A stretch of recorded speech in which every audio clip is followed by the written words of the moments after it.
Miss Sally, and nice to be here. It's good to have you. Thank you.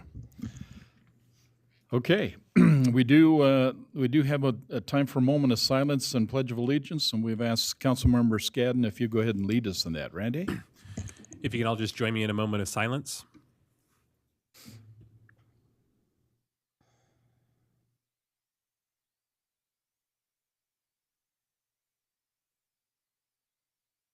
Thank you. If you can join me in the Pledge of Allegiance. I pledge allegiance to the flag of the United States of America and to the republic for which it stands, one nation, under God, indivisible, with liberty and justice for all. Randy, thank you. Okay, Council, we do have some consent items, specifically the September 19th, 2023 Roy City Council meeting minutes, the July and August 2023 financial statements, and a request for approval of alcohol beverage license. Council, having read those consent items, you have any comments or questions? I just have a few name changes for the minutes, and I'll get with Brittany on those. Does she have them? No, but I Okay. will get those to her. Okay, then if you would, I'd ask you to make the motion then to include, the fact is we'll advance some name changes in the minutes. Any other comments, questions relative to the consent items? Okay, hearing none then, do I have a motion then to approve the consent items? I move, yep, there you go. I'll second it. Hold on that. Did you include the changes? With I'll the make a motion, we accept the consent items with changes noted by Council Member Wilson. Okay, I have a motion then to approve with the adjustments in the minutes. I have a second. I'll second it. Diane, okay. All in favor? Aye. Aye. Any opposed? Hearing none, the consent items are approved. This is the public comment period. If you have anything you'd like to share with us, please walk up to the mic, give us your name and address. Thank you. Hello, my name is Aaron Smith. I live at 4596 South, 2350 West. Apartment F is in Foxtrot. My chief concern is that I live in proximity to Roy High, and the noise generated by the high school is becoming excessive. I'm not talking about the natural noise of the crowd, which is relatively uncontrollable. I'm not talking about the noise of a high school band, which is reasonable. What I'm talking about is artificially amplified sound at bass frequencies and volumes such that with my windows and my doors closed and my television at a reasonable volume and fans running to blank the noise, that literally vibrates the floor in my front room, the windows in my house. I'm talking about controlled explosions lit off in such proximity to my home that it causes a startle and adrenaline response. I should have been wearing earplugs with no warning. After homecoming, I made an effort to speak with the Weber County School District. I've spoken with Matt Williams. I have spoken with Brenda Hart. And today, recently, I spoke with two of the superintendents. The population density has increased around the area, and it's no longer appropriate to launch fireworks at that venue. Furthermore, sound studies should be done limiting specifically the bass frequencies, which also offshoot and generate infrasound, which has a profound effect on the psyche and mentality of individuals. Any sound consistently generated at above 85 decibels causes permanent hearing damage over exposure. Most notably, the ones that damage our hearing are impact sounds, such as controlled explosions as fireworks. I've attempted to resolve this peacefully with the school and the school district, and they're yielding on some things, but they're not yielding on the issue of the fireworks. Here's my come from. I didn't have warning. Other people on the Roy City community pages have commented, what the hell's going on? Is this Vietnam or what? I have a stepchild that comes from a traumatic past that was freaked out. My dog instantly pissed in the house.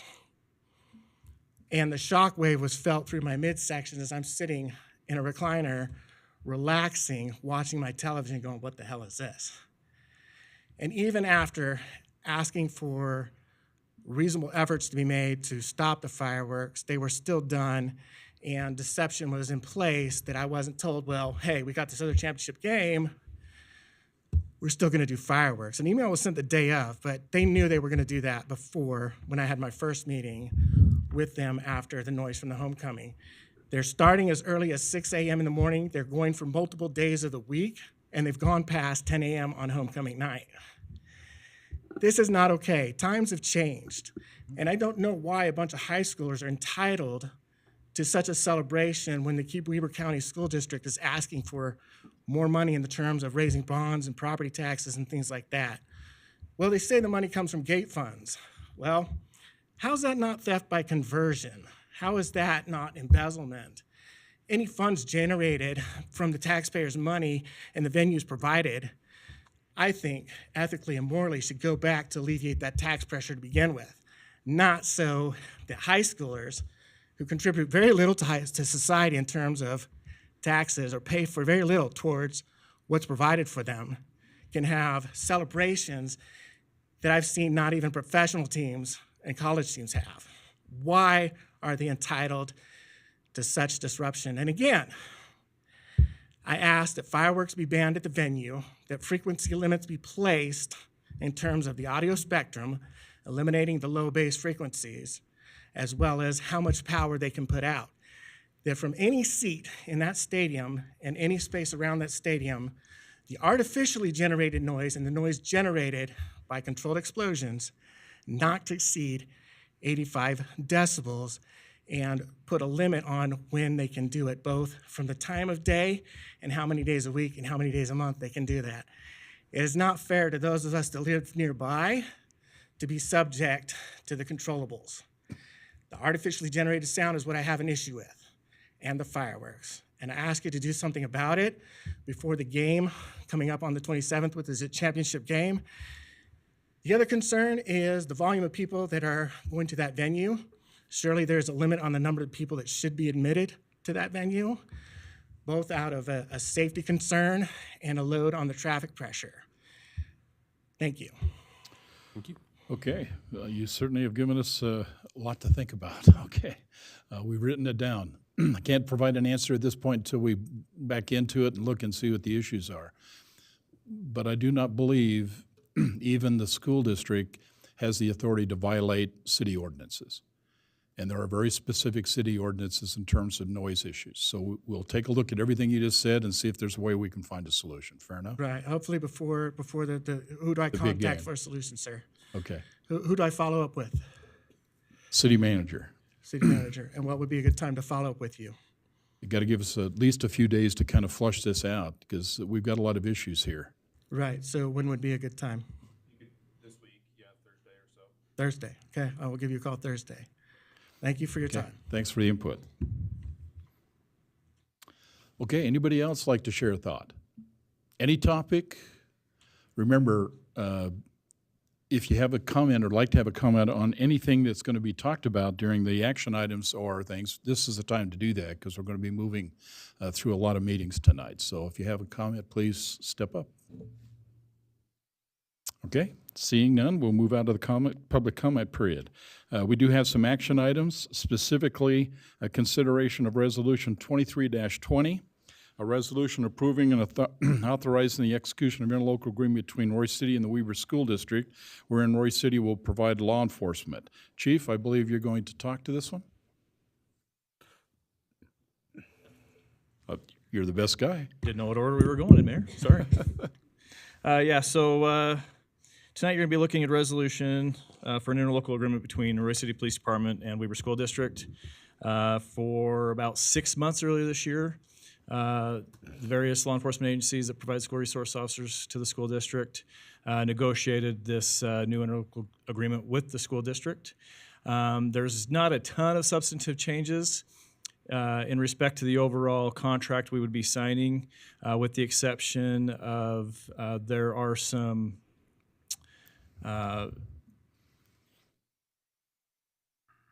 issues that the school district had with school resource officer attendance and being available.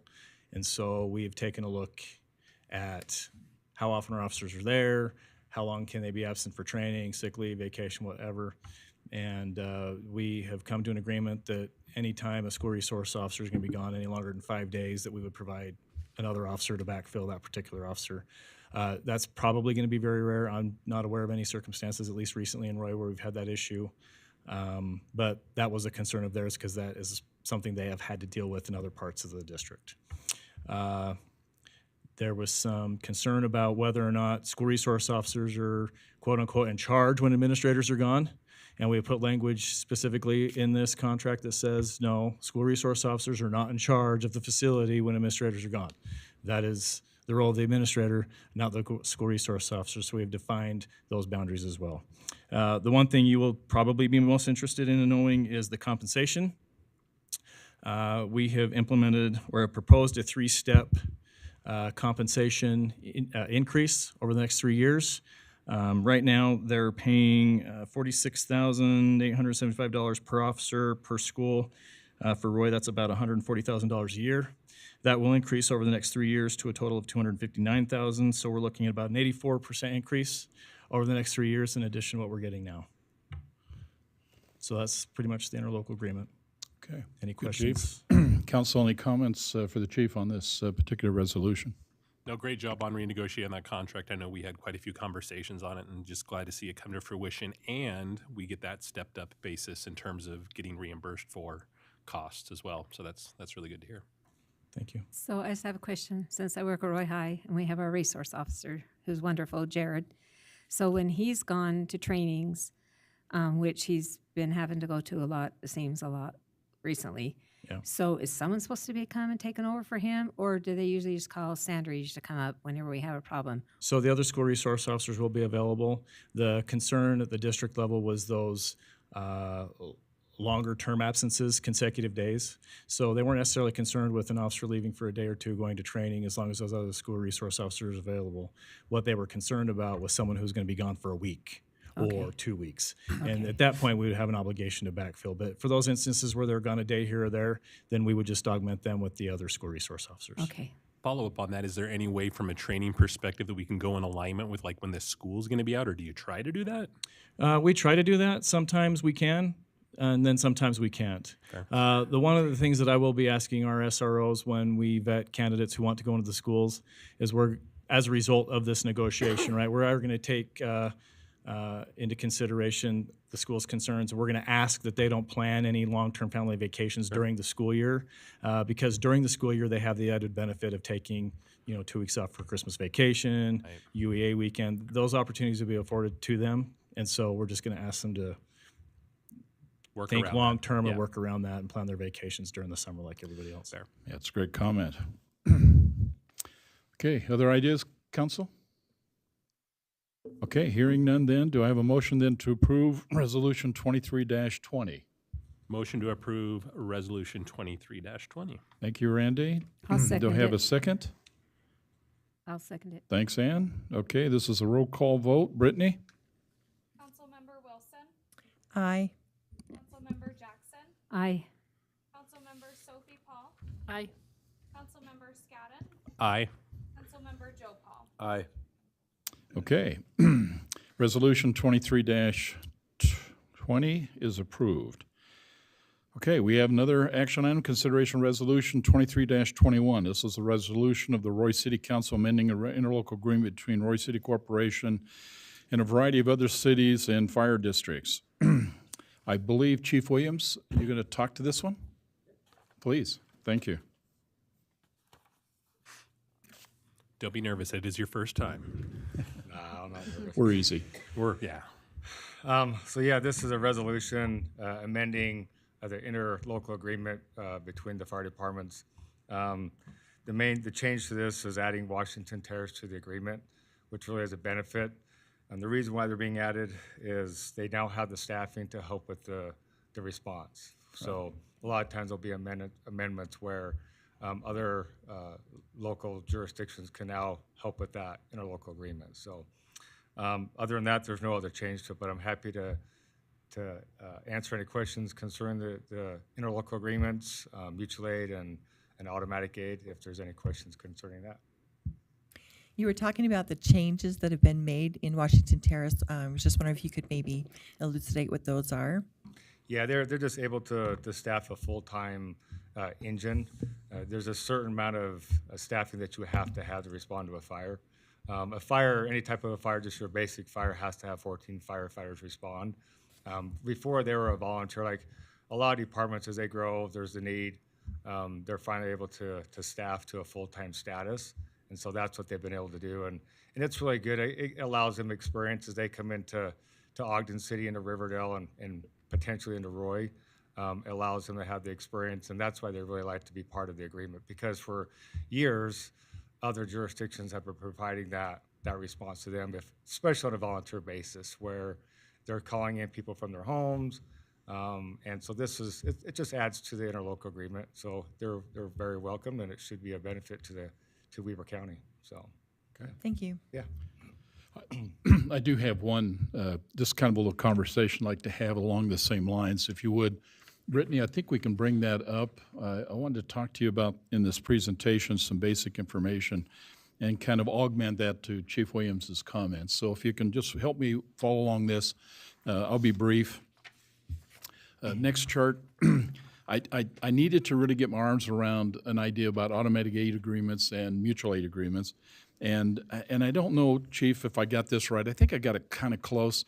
But I tried to pull this from a briefing that Chief Golden gave back in 2020 when he briefed the City Council in terms of these kinds of agreements, okay? So I think I defined what an automatic aid agreement is and a mutual aid agreement so we can make a distinction. Okay. But most important, I want you to take from this particular chart as the fact is that this is an automatic aid agreement. Correct. So if 911 Service Center in Ogden pings Roy, we automatically respond. It's not waiting for a phone call like a mutual aid agreement, which will say, somebody's on site, we need more help or whatever. We respond based on a first alarm structural fire. Correct.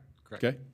Now, that's just fire protection. I think we have to delineate between medical versus fire. So yeah, Exactly. in the agreement, it's fire protection only in the automatic. That's exactly right. And that's important to recognize. This is only talking about fire.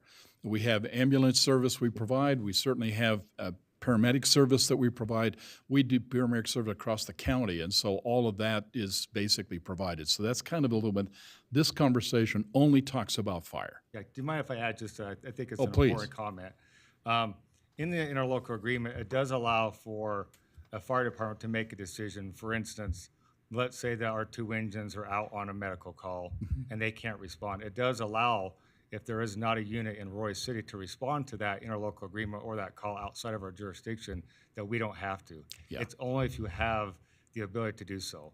And so there is latitude, and it's written in there, but that is an option for us as well. So if you have an available ladder or fire truck that's available, now they do get dispatched. So they would actually, if they got dispatched, they would get dispatched. But at that point, if 2 of them are busy, they obviously dispatch would know that, hey, they're out on calls, they can't respond. So I Yeah. think that's important to kind of to remember. No, I absolutely agree with that. And equally important, I think, Chief, to your point would be is at no time, we do have fire stations, 2 fire stations. At no time does Roy City not have a team in Roy City. We never leave them abandoned. I think that's your policy, and we kind of hold to that policy. Correct. So yes, I appreciate that comment. Next chart for me, Brittany. This is coming from the Roy City data. So I wanted to basically just point this out to you, Council, so they kind of understand the complexities of this service. We basically had, in just 2022, we had 122 responses, in which case Chief Williams' teams were called out. Of those 122 instances, 73 of those occurred within Roy City. And the other 49 of those incidents, occurred outside of Roy City. And it kind of give you an idea of where those occurred based on the data. So Riverdale got 14, West Haven got 8. You can read the numbers to kind of give you a little bit of an idea on that. Roughly, to kind of put things in perspective, when our team responded in fire issues, and there's such a variety of different fire issues, whether it's a dumpster fire, house fire, could be a car fire. I mean, there's so many different types of fire issues that's captured here. But the bottom line would be is 60% of those that occurred we respond to internal. 40% of those that occurred, we respond to external. That's what the mutual aid and automatic aid agreements are providing in reality. Now, of the total mutual aid automatic aid agreements, 48 of those responses, okay, and I use the word 48 because I looked at the numbers. They're not, it wasn't 49. One chart showed 49, the other one showed 48. So I just used the numbers as the data reflects. It could have been at the end of the period when they're doing it and it captured in the next year. It could have been before. Just recognize there's a variance in terms of whether it's 49 or 48. So I used the data and it's 48. Of the 48 responses given to another city or county, okay, we received 26 responses back to Roy City. My envision of a mutual aid agreement, an automatic aid agreement, is that there's a balancing act that exists between we provide a service, we get service back. That really is the intent. But it's not necessarily what's happening. And because it's not happening, the thing I want to point out to you is simply this, and it really is the bottom statement that I want to read to you. 45% of all the 2022 fire incidents Roy City Department responded to outside of the city, Roy City did not receive in-kind, let me repeat that, did not receive in-kind support back under the interlocal agreements. Therefore, Roy City residents and taxpayers continue to subsidize other cities' fire protection. And the reason why that's the case is because every mutual aid agreement, every automatic aid agreement that I've read specifically states this. And I'll just read one to you so that you can understand where I'm coming from. This is a mutual aid agreement we have with Hill Air Force Base, interesting enough. It says this in the agreement. Each party hereby agrees that its intent with respect to rendering of assistance to the other party under their agreement is to not seek reimbursement from the party requesting such assistance. Here's one that we have with South Ogden and a few other ones, Riverdale, the ones up here. It says, I have to read through it. It's the same wording. It's the basic same wording. And just so you understand, premise the conversation, when Chief Golden provided this information in the November 5th, 2020 City Council meeting, he made this comment: fire responses were not eligible for reimbursements unless there was a wildfire, but Roy doesn't have the equipment for such a call. Now, I don't know if that's the case today because I think you have brush fire trucks now. Yeah, we have brush trucks. So I think you guys So help. I don't know if he meant like, and I think we have to delineate that. Are we talking a wildfire, meaning that's up on the upper bench? Okay. Yeah. If not, what we have around here is called a grass fire. Yeah. So those are brush trucks that put out grass fires. They're not necessary to go up to the east bench of Ogden City or Layton or wherever we'd be called to. We could assist, but we would be very last. The only thing I could think of is the power line fire that they had, Yeah.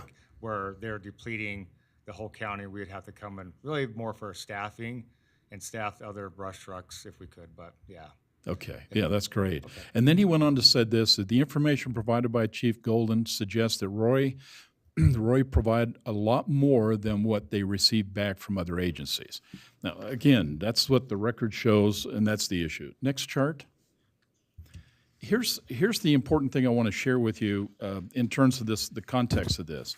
Certainly under the U.S. Fire Administration National Incident Management System, it talks about the mutual aid document and how to formulate that, and it says this to those who are writing these mutual aid documents: your mutual aid agreement should include compensation and reimbursement.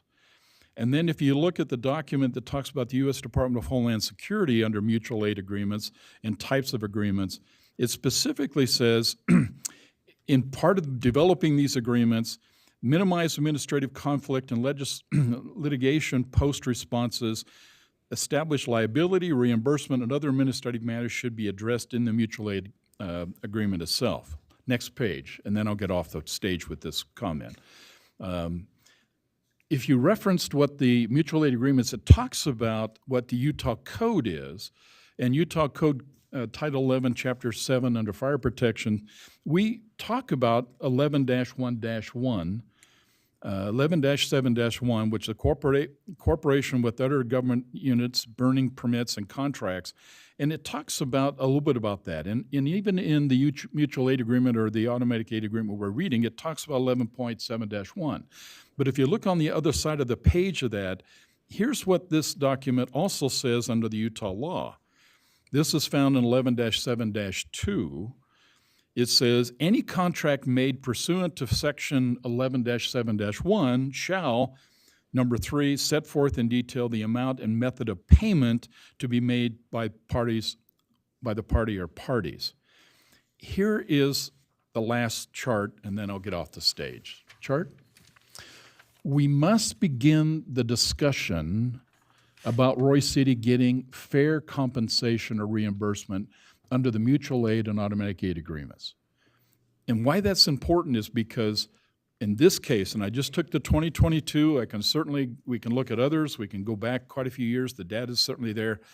The fact of the matter is that we're responding according to the 2022, 40% of all the responses are outside of Roy City. That means our team, our resources, our fire trucks, our people are actually outside of Roy City, and they're providing aid under the agreements. Now, Chief was very clear when he made the statement, so I want to make sure I echo what he said. We've got to make sure that we have enough team members on site to fight the fire. And some cities, much like Washington Terrace, may not necessarily have the team that they need. I mean, that's just a reality. And so this is not about whether we should support it or not support it. Roy City does a great job sending our team members in harm's way to basically help other cities fight their fires, to the extent of 40% of all our fire incidents are outside of the city. The issue here is not that the team isn't doing a great job. It's not that we're not fulfilling our agreements. The issue here is, should we ask for some level of fair compensation from those entities that we're providing service to? Because Roy City taxpayers is paying for the replacement of those fire trucks, those pumper trucks, those resources. That comes out of our citizens. And in my mind's eye, we should basically start having a dialogue that talks about finding ways by which we can get fair compensation for the service provided. That's the message I want to talk to you about. Any thoughts you may or may not have on that, I'd be interested to hear. But to be honest with you, I'm not willing to begin a dialogue with my fellow mayors and a WACOG meeting with the county commissioners. I'm not willing to do that unless the city council believes there's, in fact, at least we should consider doing something. So a couple of comments to that. When we go into these interlocal agreements, we're not looking at it from a tit-for-tat perspective, right? No, This is the best, again, and going back to like just the in-kind aspect, I turn around and I make an insurance payment to my vehicle insurer. In the in-kind event that I go through and actually have a scenario where I have to use that insurance, is that not how we should look at this as? One, and then second is, are there any other municipalities in the surrounding areas that are actually in these mutual aid agreements going for reimbursement? Do we have like a litmus that we could base it on in terms of like reimbursable rates? Yeah, so I think an important thing that we're not discussing is, yes, we're sending one of our apparatus to a fire, but the majority of the time, they can be canceled. So what this data doesn't reflect is a lot of times they'll be responding and they'll cancel us immediately. Gotcha. They'll put us in a situation where it doesn't bind our units to the fire, meaning they're not going to be put on fire attack, right? Right. Which now commits them or the ladder truck. So what's hard about this data is you've got more numbers, and I'm walking into this with not really well informed, and I know you understand that. But this, like you said, this really gets into some really deep stuff, because in the same resource, it very well could be other departments say, then we won't come into Roy City. If that's the way we're going to play, and I'm not saying that's the way it is, because the numbers show that, unfortunately, this year, the path that data is reflecting that. Now that becomes, nobody can control the call volume. It could flip on us one year. It could say, we have a lot of fires in Roy now, and that number completely flips on us. So there's a lot to discuss. But to your point, yeah, I guess I could view it like that. But, you know, for instance, like I met as quickly as I could, gather as much information the last day before I was informed of this topic. Ogden City said that they came into Roy 42 times. And so, you know, the data seems to be a little bit skewed. Now, I don't know what they did. I don't know if that's the medical portion or just fire. Yeah, it's but possible. it happens. It just so happens that Roy has outperformed, I guess, responded to other jurisdictions. Now, is that data into Davis County? I think this is where it gets a little bit, we have to look at, is it Riverdale, where they're a one department? Is it Clinton? And I have looked at those numbers, and we do respond heavily into those other jurisdictions, more so just on medicals as well, which we can change that. That's not part of a mutual aid or automatic aid. So I have looked at those options. All right, let's maybe reduce. We don't need to send a fire truck on a medical response. We can keep them in-house. So there's some other things we can look at. But my fear is, I don't have a lot of experience with the items you've just pulled up as far as compensation. I don't know anybody in the state of Utah who's done that. That's all I needed to hear. Yeah, and I've got very smart fire chiefs who've been doing this for years. Chief Matthew, obviously, I'm going to look to him for some guidance on this. It's really my job to educate and inform, and I'm trying to get as much information gathered to be informed, to share with the council so we can make an informed decision.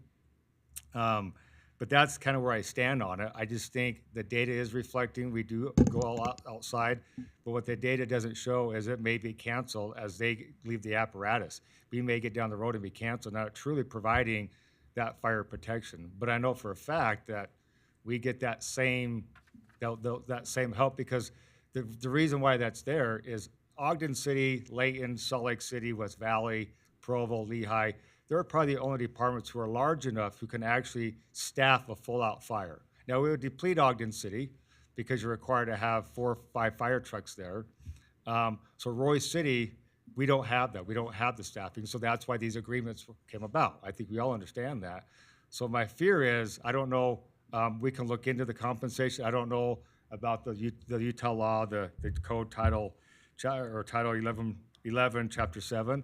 Those are things I'd have to look into, but it's worth looking into, and I'm happy to do that and answer any other questions. But at this point, I just don't have a lot of information to share as far as my understanding of the agreements and the compensation part. I've never heard of that before, so I'd have to be informed. Likewise. Yeah, So we're both going through a new experience right here. yeah. So I did talk to a couple. I called multiple fire departments in the area, several in the community, and I had asked them about interlocal agreements and their compensation, and I didn't get one of them that said, yes, we get compensated.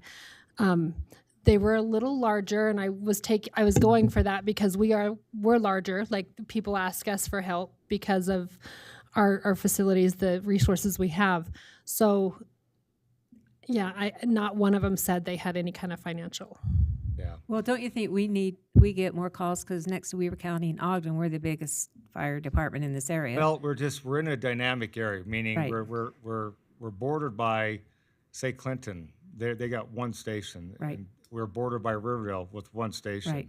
And I don't And- see Washington Terrace. We didn't go there one time. No, we're not. So, yeah, and we're but, not. And yeah. So in those, there's what's called a stacking. Okay. And today I went and met with the Weaver County Dispatch, Kevin Rose, the director, and I wanted to see what our stacking was. And the stacking is, who do they send in a geographical area? Okay. So if they have a fire on 24th Street in Ogden or just West Ogden, obviously they know they're going to send some units from Ogden, but they're not going to deplete their whole city from 2nd Street or up by Weber State.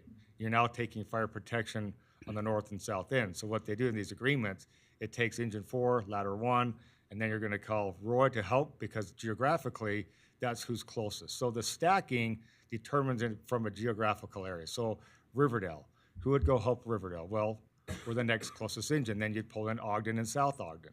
So that's kind of how it works. They do a stacking. And I talking to Chief Matthew and other chiefs, that hasn't been looked at in a while. So may now be adding Washington Terrace. Right. That may change it. They may be second in where we may be third in. Say like, right, if the Terrace isn't available, if South Ogden's not available, if Ogden Station 5, that's who would go to Riverdale on more of that east side, then now Roy would be in that stacking. So they do it based upon who's available and who's closest. And dispatch automatically generates that through dispatch. And so those are some things we can look at, but that's just a little bit of explanation. As far as, I don't know, maybe the paramedic, I think most everybody understands. Now we're getting from the medical side, that paramedic is a resource for the county. Right. So we understand that that could go anywhere in the county and it's paid by the county. So we're purely talking about fire protection. Just fire. So is it basically the dispatcher's decision to decide how many cities to call in, and then maybe if the first person that got to the fire said, oh, this isn't that big of a fire, and then they call the dispatcher back, and then they say, we don't need Roy, we don't need Clinton. So for instance, that's a great question. So they have a stacking. So like I said, if it's in West Ogden, these are the units, if they're available, who will go to this fire because they're the closest, and it's on the west side. And now that changes. If it's on the east side, Roy doesn't get called. So it's only the geographical areas. Clinton's just a different dynamic because now where we board them so closely, we're on that stacking system. We're probably the number 3 department. It's in Davis County. So really it should be Clinton, North Davis Fire, Syracuse really, and then Roy City. However, those are some of the areas we could change. Maybe we can look at, maybe we'll get changed on the stacking. And now maybe you're calling Layton and not Roy. It is in Davis County. Yes, we're close. And that's where it gets real iffy with the fire chiefs and stuff where, well, you're right there. We're going to delay our response. Let's say our engine's further away. Roy's truck is like right there. If it's your family member's house, what would you want to do? Well, and that's what I look So at. that's what's so difficult about this is truly their response in the geographic area is to provide fire protection and to save lives. And so that's why they do it. The dispatch is generated. The dispatcher doesn't choose.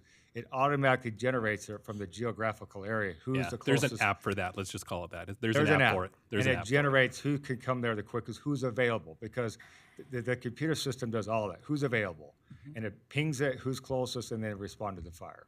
I mean, I don't know how you make it fair and equitable, but I look at the 9 years I've lived in my current house, and there's been 2 significant fires in my neighborhood. One of them is a past prominent member of the city. The first truck to his house, his fire, was not red. That tells you it wasn't a Roy fire truck. It was a Clinton fire truck. And the one that happened on my street, the second truck on the street, was a Weber fire truck. So knowing where I live, I'm grateful for interlocal agreements. Not saying that Roy can't respond the fastest, but you don't know what dynamic's going to happen when you have a fire. And I want to make sure that I don't care what color the truck is or what name it says it on it. I want my fire out. Right. And that's super important. We're time now. I mean, fires are starting quicker, they burn faster, and it's time. It's That time. extra minute to get a truck from the upper station to my house versus Clinton or Weber, Right. I don't know. Especially Just- where you live in just so- traffic now. Yeah, just so you understand the intent of this conversation was never to say that the service would be changed. Right. Right. We maintain the same level of service. We have to, because we're a broader community. It may be a good argument of why maybe there needs to be a district and maybe cities need to contribute to a district, but I won't go into the politics of that. This is more about simply saying is that we are not getting in-kind, service back to the Roy City. And is there a mechanism, or should there be a mechanism to look for ways by which we can get in-kind reimbursement for the service we're providing? I'm just saying this. We are charging our taxpayers, in Roy City to provide a service, and they're providing that service, but they're providing that service to almost 50% of that service outside of Roy. Let me see if I can get those numbers straight in your head. The numbers, and I've seen this for years prior, we're talking 40 to 50% of the service provided, we're provided and no compensation.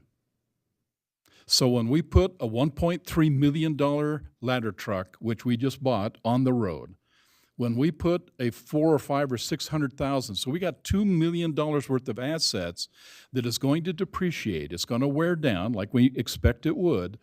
It is being wear down and it's going to be replaced, and Roy City residents are going to carry that cost. And the 40% who benefited from that, who benefited from those resources, will not pay a dime.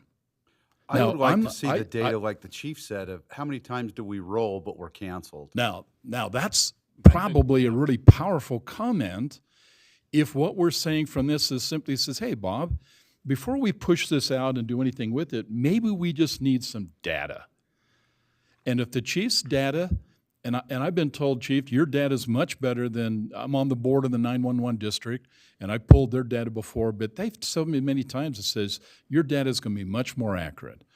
If we can just simply, maybe the question is, before we push off and do anything, maybe we just simply says, hey, if the chief and his team have some time, could you run maybe over the next 3 or 4 months, could you go back and look and give us a kind of a 3-year history of what you see and what's taking place?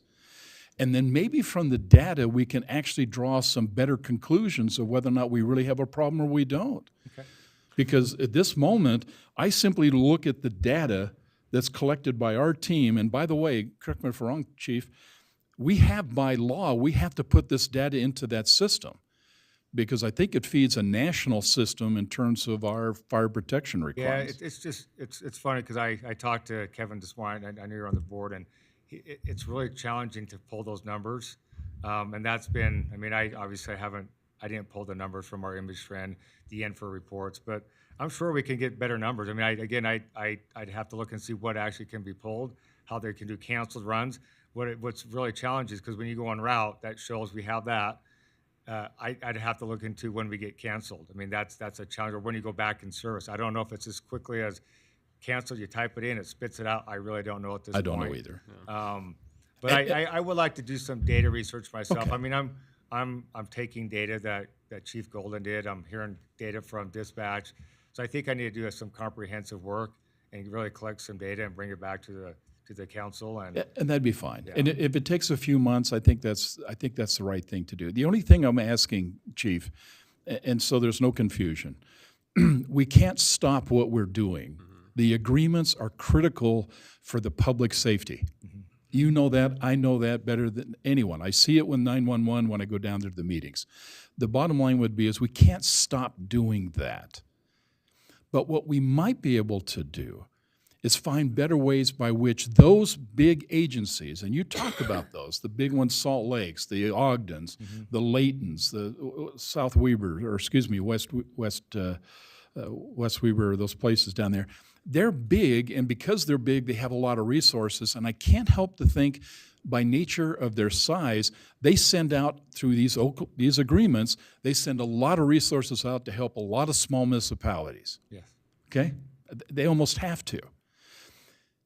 But they're not being compensated. And my gut feeling would be is, as much as I love my friends in Hooper and West Haven, they rely upon the district to provide their fire service. And there is nothing in the conversation today that I have read or suggested or they're talking about that suggests that Hooper's going to put a fire station in on its own. They're going to rely upon the district, That's Weber Fire, yeah, correct. and they're going to allow Weber Fire to cover that service. And they're contracted with Weber Fire. So That's just like exactly right. We're contracted with the medical portion, and Weber Fire for the fire protection. So the key would be is, as long as Roy City can roll in the big assets to fight their fires, we put 5 units from different agencies in Hooper a few months ago to fight a house fire. 5 different units to include, if I remember right, 1 from Hill Air Force Base. Yes, yeah, they joined the agreement as well. Yeah. And the interesting thing would be is they were there, more than likely we were there before Weber District got in, probably, because we're right next door. And the bottom line is we're saving people's lives. We can't stop doing that. But by the same token is if there's a way by which we can find some in-kind benefit for us providing that service, then our taxpayers, our citizens, don't have to keep carrying that heavy load. Yeah, And you they know, carry I'm a heavy interested to know what other, if that's true on compensation outside of the state of Utah, how And- they factor that. Do they do off of staffing hours? Do they create some type of if the truck rolls so many miles, it's so long on there? I think that's where it gets real muddy. Yeah. And I don't have any information on that. I don't know any chief in the state of Utah who has experience with that. So I think at this point, data before we go into the compensation amounts and how that would work. I know I could just tell you the temperature of how other chiefs would feel about it. would not go over well, which is, they're obviously, my boss lies here, and I'll answer to you, and I'll try to get as much data. I think that's where we got to start. I agree. Let's see where that's at, and let's have another discussion. So, Council, you okay then if we ask Chief Williams if he'll go ahead and see if over the next few months, if he can pull some data together to help define this a little clearer, whether or not we really have an issue or don't? Go ahead And when you're pulling the data, it would be nice to know what those numbers are of assistance to Roy, because maybe we are getting more assistance than we realize, because it would be nice to know if we are already getting some of that. And then what it would take to have a culture change, because it sounds like Utah, the culture is not to do reimbursement or compensation, but There's something is that culturally, culturally that we could start seeing a benefit that might start, slowly moving. So those are my two thoughts. Thank Yeah, you. and to build off of Councilmember Wilson's slow moving, if there's anything that moves slow, it's government, right? So my question is, on this, if we were to table the resolution 2321. Oh, no, No. I don't want to table. No, I'm asking. This is Okay. a question, and I'm not saying I'm asking to table it. We are going to push forward with it, because if not, we put the public at risk. Exactly. Okay, just want to clarify that. As I say, our intent here isn't to table this. Our intent is to, okay, that's. No, there's no discussion to table this resolution. I'm going to move for that decision.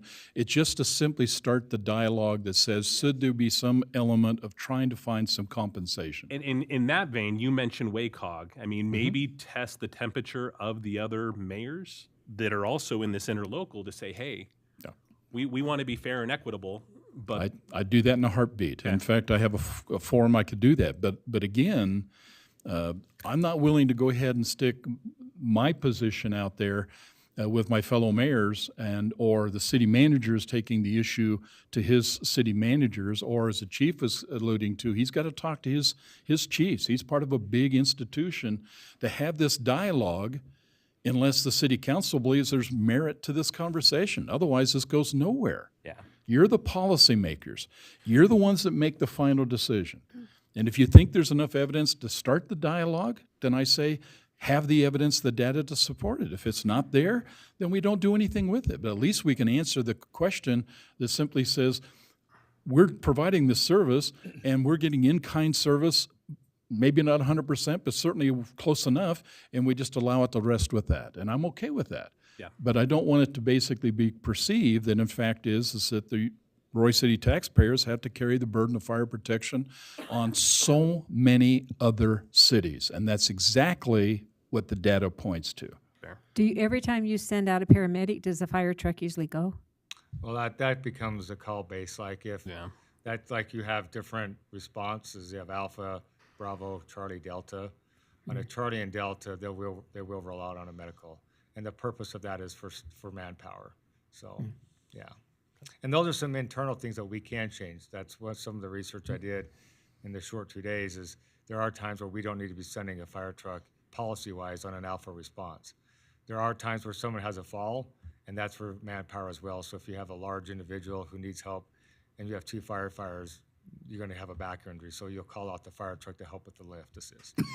But we're finding, what I found was that we were going into Riverdale and Clinton a lot on a medical call using our trucks, our ladder truck, and that's a way that we can internally, we can reduce that by working with the other fire departments. So there are some things, not just fire protection-wise, that I would like to really address in-house and say, and I don't know in the past with the administrations why that was happening. For instance, I know where I come from Ogden City, we would never send a fire truck in an Alpha response unless we felt like there's, if an officer got there before, say it was some type of a danger to the firefighters, police are there, then we go ahead and send a fire truck out for more staffing. But we can do a lot to reduce that, to your point. I think that's something internal that we can do. I don't know why we're sending them on an Alpha response. I don't know why we're going to Clinton. I know why, is they need our help. But to your point, it is important that we make sure and staff that fire truck and keep him in Roy City. And so those are some things we'll do internally to reduce these. I mean, that's not part of the agreements, but those are still a way we can reduce our fire trucks from leaving Roy City and keep them available for our citizens. Cool. So how often do we vote on this interlocal agreement? Is it every year, every 2 years, every?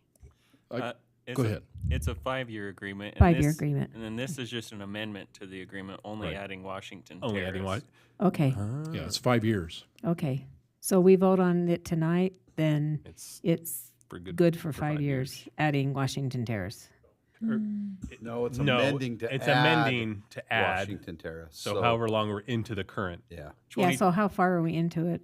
2026 is when it would be Oh, okay. Okay. come up again. 2026 would be the next time. So we're putting Yeah. literally 2.5 years is left all, yeah. on it. Right. Well, I have a quick comment as well.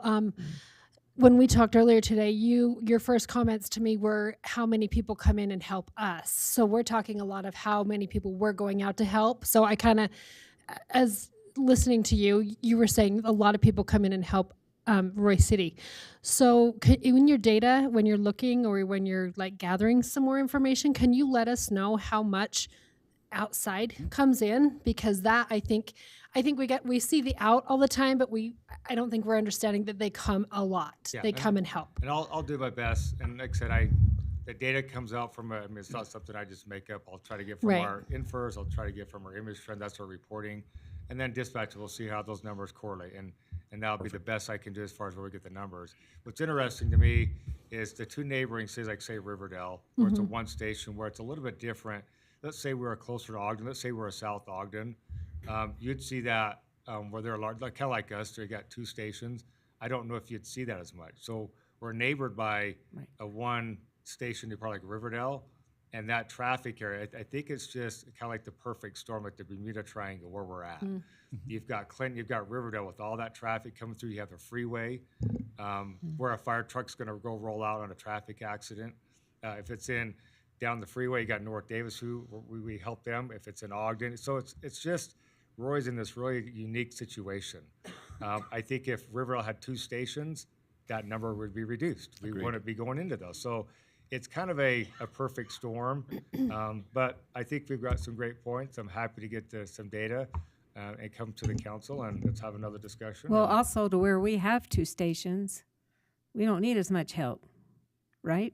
Well, 'Cause we have as two it grows stations out, as and- it grows out west, yeah, Right. you're right. And Roy's, it's now has to start building up. Yeah, we can handle our own most of the time, but Roy, we're really busy in our own city. We're very busy. We run a lot of calls for as small as a geographical area. And I come from large cities. We are very busy in Roy. But we're the second largest city in Weaver County also. Yeah. So, So we're very, very busy and just try to keep up with staffing to keep people on those trucks is challenging. So, I think for now, I'll come with the data in a few months and hopefully be informative and see where we kind of go from there. But I appreciate the discussion. Again, I walked into this not knowing. Right. So, but I think you got some really good points. It's going to help me to be right. more informed as a chief. And, a lot of the stuff you learn is going to the other chiefs and having a discussion with them. And hopefully I could come back and be very well educated to come to the council and we can make a decision of how we want to proceed forth. Perfect. So, When do you do a mutual aid versus an automatic aid? And is there more of a likelihood that a mutual aid would lend itself towards compensation versus an automatic aid? And I was wondering if that fits into this picture or The where it does. the automatic aid is more for fire protection, so that's something that's automatically generated. And that kind of binds us to respond if we have the available units. In a mutual aid agreement, we get to decide. So we could say, let's say it's a hazmat spill and we want to send out our team. Hey, we don't have the staffing, and there's nothing that binds us to that. There's no one's going to get upset us. It's just our decision based upon what our battalion chief or say us chiefs decide. We're going to decide not to respond on this. And so it gives us more of the latitude to make decisions based on our resources that we currently have. So dispatch will ask for, or say they're out in a fire, they're going to ask, we need a mutual aid response. So they're out in a scene, on a hazmat scene or a rollover. Hey, we need some more staffing. Can you send Roy? They're going to dispatch us, or the battalion just going to say, sorry, we can't respond. And they'll have to go somewhere else. Where it automatically generates us to respond. We still have that latitude. It doesn't happen often, but if by chance we don't have anyone in the city, we can't send nobody. So the mutual aid just gives us that option. So So it's more determined by the type of call true. Yep. is what I was. Yeah, okay, sorry. Thank you. Yeah, great question. Okay, Chief, thank you for the input, okay? Yes, thank Council, any other comments relative to Resolution 23-21? I make a motion, we approve Resolution 23-21, a resolution of the Roy City Council amending an interlocal agreement. Okay, I have a motion then to approve. Do I have a second? I'll second. Okay, this is a roll call vote. Brittany? Councilmember Scadden. Aye. Councilmember Jackson. Aye. Councilmember Joe Paul. Aye. Councilmember Sophie Paul. Aye. Councilmember Wilson. Aye. Okay, thank you, Chief. Resolution 23-21 is in fact improved. We'll go ahead to consideration Resolution 23-22, which is a resolution designating individuals to act on behalf of Roy City. Matt, I think you're going to talk to this. Yes, thank you, Mayor. As you see in your packet on page 21, you can see a routine resolution to adopt the designees for the PTIF or the Public Treasurer's Investment Fund. That's basically where the city banks at, other than our general checking account. They like us to do this and just designate the employees and the mayor to be on the bank account. So with that, as part of the resolution was missing from the packet was just the signature page that we didn't want public and the account number. So our recommendation is to adopt it. Okay. Council, any comments, question relative to Resolution 23-22? Motion to approve Resolution 23-22. Okay, I heard a I'll motion. second that. And Sophie will second it. I have a motion to approve. Do I have a second from Sophie? Thank you. Okay, this is a roll call vote. Brittany? Councilmember Joe Paul. Aye. Councilmember Wilson. Aye. Councilmember Scadden. Aye. Councilmember Sophie Paul. Aye. Councilmember Jackson. Aye. Thank you. Okay, Resolution 23-22 is approved. One more, Council. This is Resolution 23-23, a resolution Roy City approving an interlocal cooperative agreement between Royce, the city, and the redevelopment agency of Roy City. Brody, I think you're going to talk this one?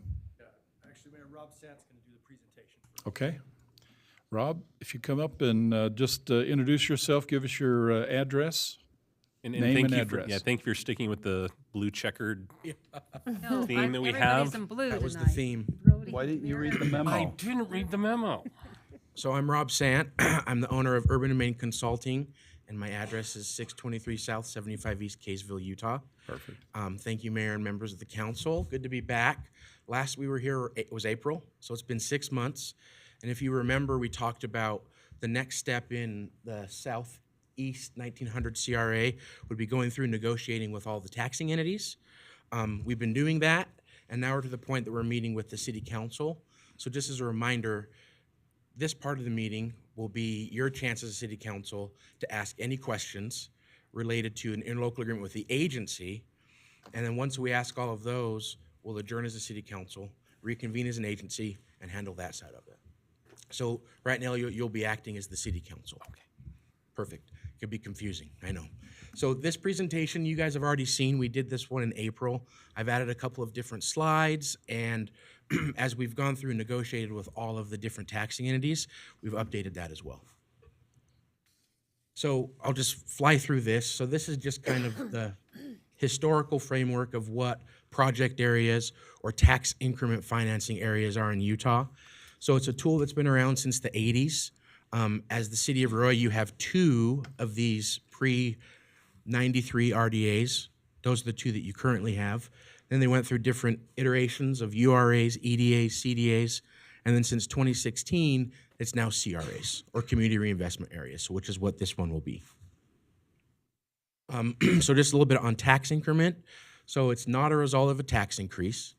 Property taxes are frozen at whatever the creation year was. So for purposes of this project area, when we started the negotiation process, it was 2022. So that's where we're freezing the taxes. It's a little more than $49 million. And the city, you'll still receive all of the property taxes that you've been receiving on that $49 million. And then a portion of the property tax that will be generated off of future development, that's what you are negotiating with the agency to share a portion of that to help spur redevelopment in the project area.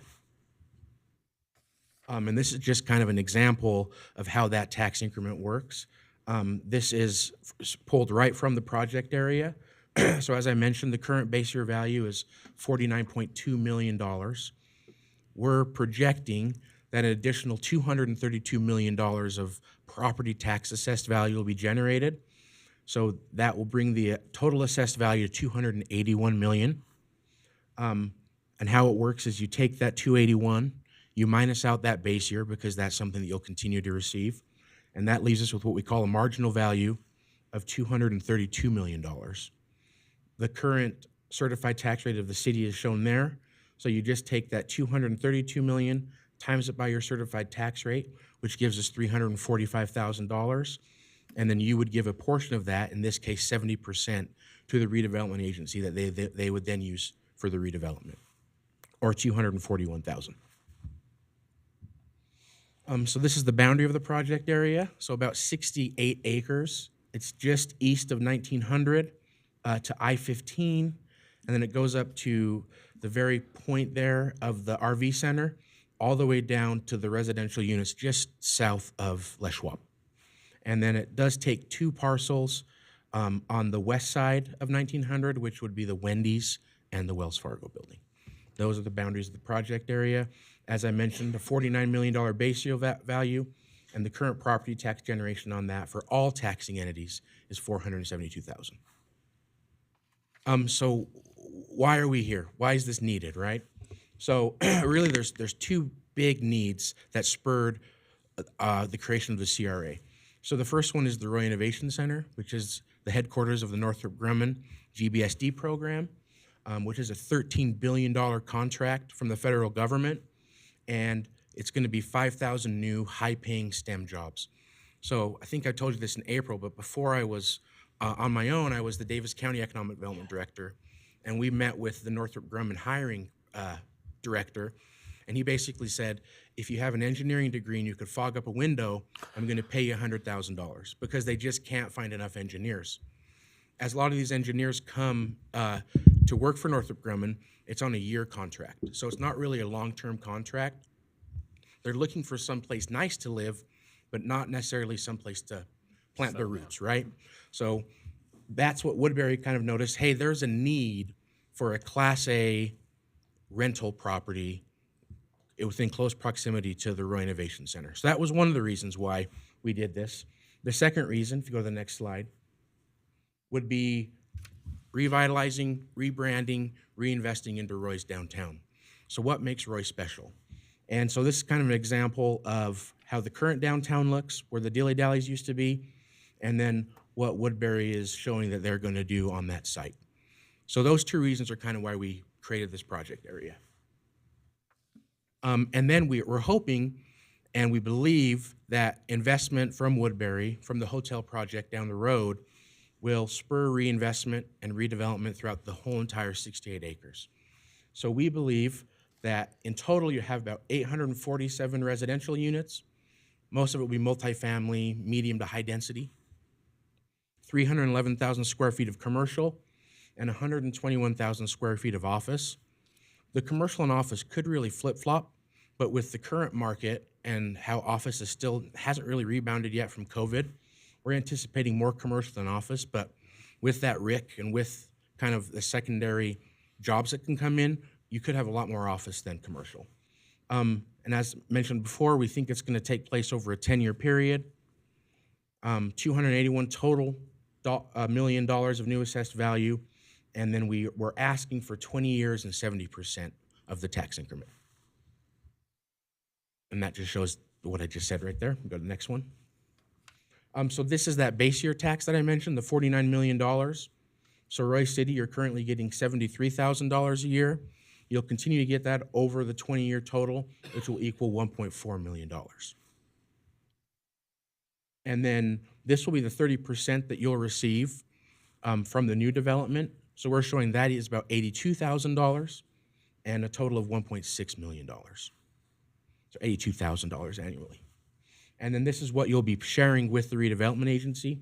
So $193,000 a year, or $3.8 million over the 20-year period. And that's just kind of the graph that shows that. So the yellow is the base year value. That's that $73,000. The green represents the 30%.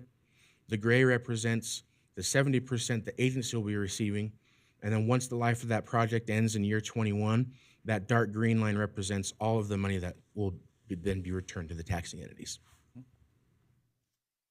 And then this is the uses of the tax increment. So 87% will be used for reinvestment activities.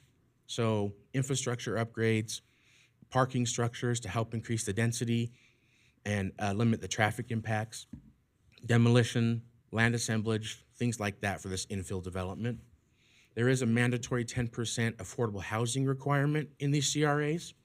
So we anticipate that'll be about $2.5 million. And then a 3% agency admin of about $747,000. And then these are kind of what we call the but-for costs. So why do we need public dollars? Why can't this just happen based off of market conditions and from private capital?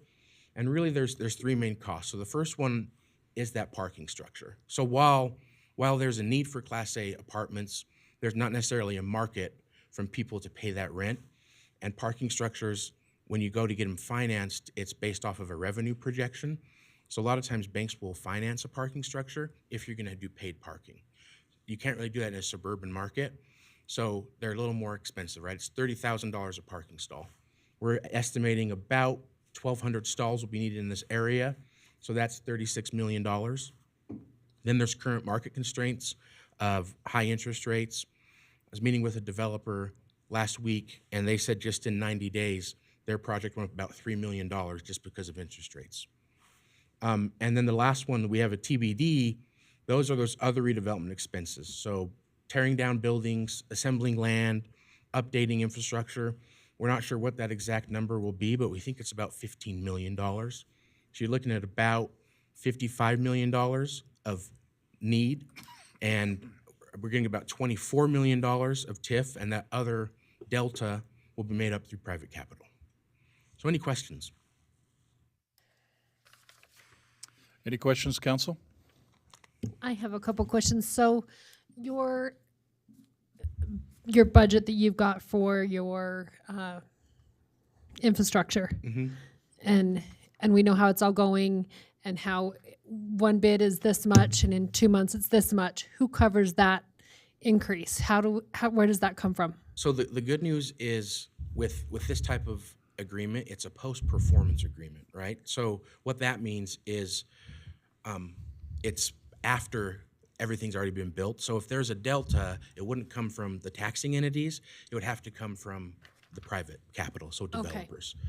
So if it increases $2 million, the budget that you'll be giving us doesn't increase by $2 million. That budget just stays with whatever the assessed values are each year. Okay, thank you. Any other questions, council? I don't have a question, but I have a comment. I've talked to, as I've been out, talking to developers, talking to builders, talking to business owners. You know, one of the things we often hear is we want more in Roy. Well, what's bringing businesses to Roy? Nothing. Our downtown needs help, and this is the help that'll bring our downtown. If we don't create an environment for businesses to thrive, they're not coming here. Riverdale Road looks more appealing than 1900 in Roy, unfortunately.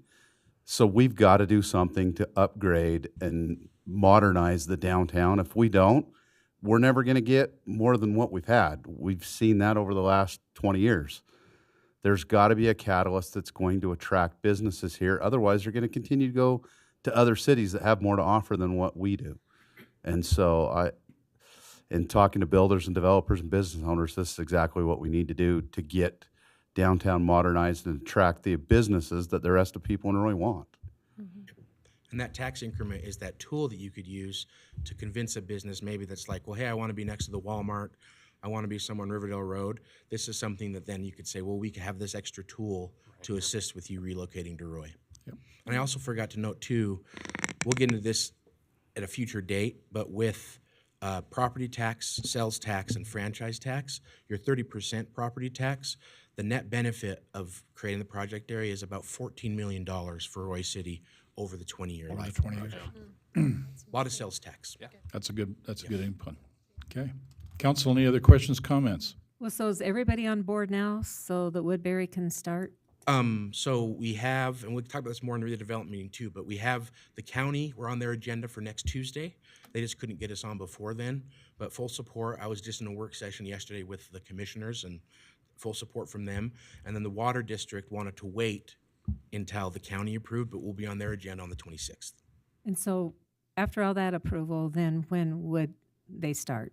So we would then go through the process of negotiating a development agreement with them, and then they would likely start, depending on financing that they could get, sometime in 2024, I would guess. Okay. They've been working a lot, and they've invested a lot of money already into this project, so they want to get going as soon as possible, too.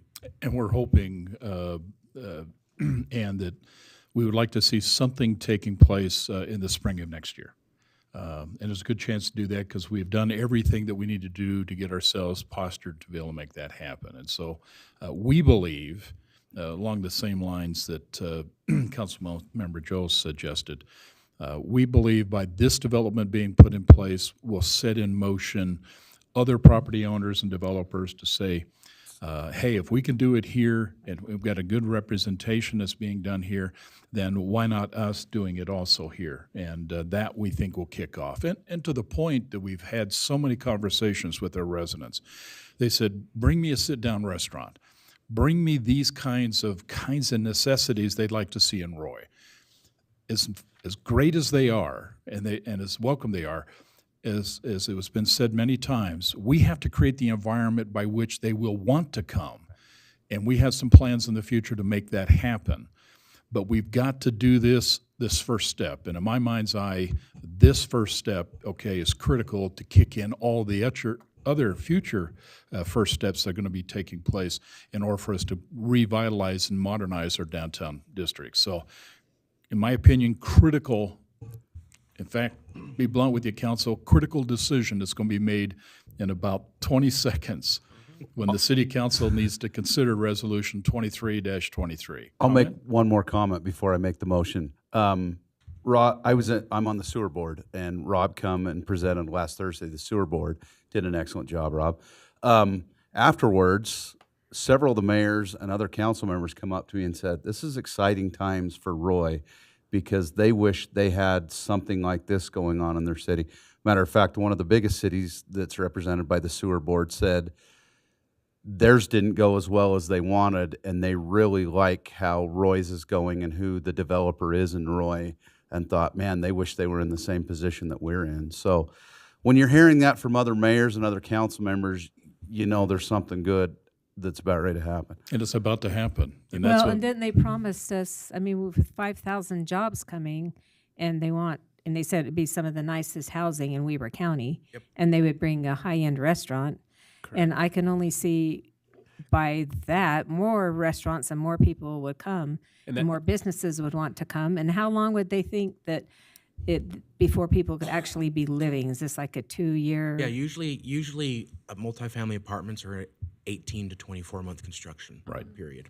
And a lot of them are studio apartments. When we were talking about it, they're going after the high-end income. Correct. We're Yeah. not- Well, the closest Class A, correct me if I'm wrong, is Farmington Station.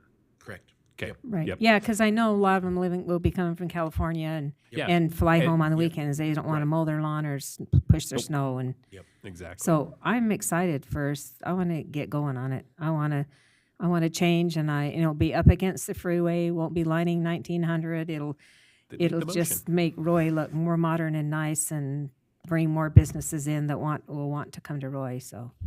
So on that note, I'll make a motion to approve consideration of Resolution 23-23, a resolution of the Roy City approving an interlocal cooperation agreement between the city and the RDA of Roy City. Okay, thank you for that motion. Now, do I have a second? I will second it. There you go. Thank you, Ann. Okay, this is a roll call vote. Brittany? Councilmember Sophie Paul. Aye. Councilmember Jackson. Aye. Councilmember Wilson. Aye. Councilmember Joe Paul. Aye. Councilmember Scadden. Aye. Thank you, Council. Consideration Resolution 23-23 is approved. Okay, we do have one discussion item. We're going to talk about speed limit change consideration for 4400 South. Diane, I believe you're going to lead the conversation on this one. Diane? Okay, thank you very much. This had been discussed a few months ago, and we have some data. So basically, until several years ago, the speed limit on 4400 South was 35 miles per hour. Currently, east of 1900 is still 35 miles per hour, but west of 1900 it is currently 25 miles per hour. 4400 South is a main artery which is wide with good visibility, and all of the other east-west main arteries are 35 miles per hour, 4000, 4800, 56, and 6000. These arteries have similar features, including school crossings and things like that. Therefore, it is not really justifiable to keep 4400 South at 25 miles per hour. And the traffic data reveals 85th percentile speed at 33 miles per hour, and that report has been included in the worksheet. And so with that being said, the recommendation is to increase the speed to 30 miles per hour, and maybe Chief Gwynn can discuss some of that. We talked a little bit about the end there at 2450 where it curves, and so it would just kind of go to that point. But maybe if you don't mind, Chief, you could talk about that with us before we do the rest of any more discussion. Yeah, thank you. So I did speak with Councilman Wilson yesterday and today. I actually drove through 4400 South just prior to this meeting.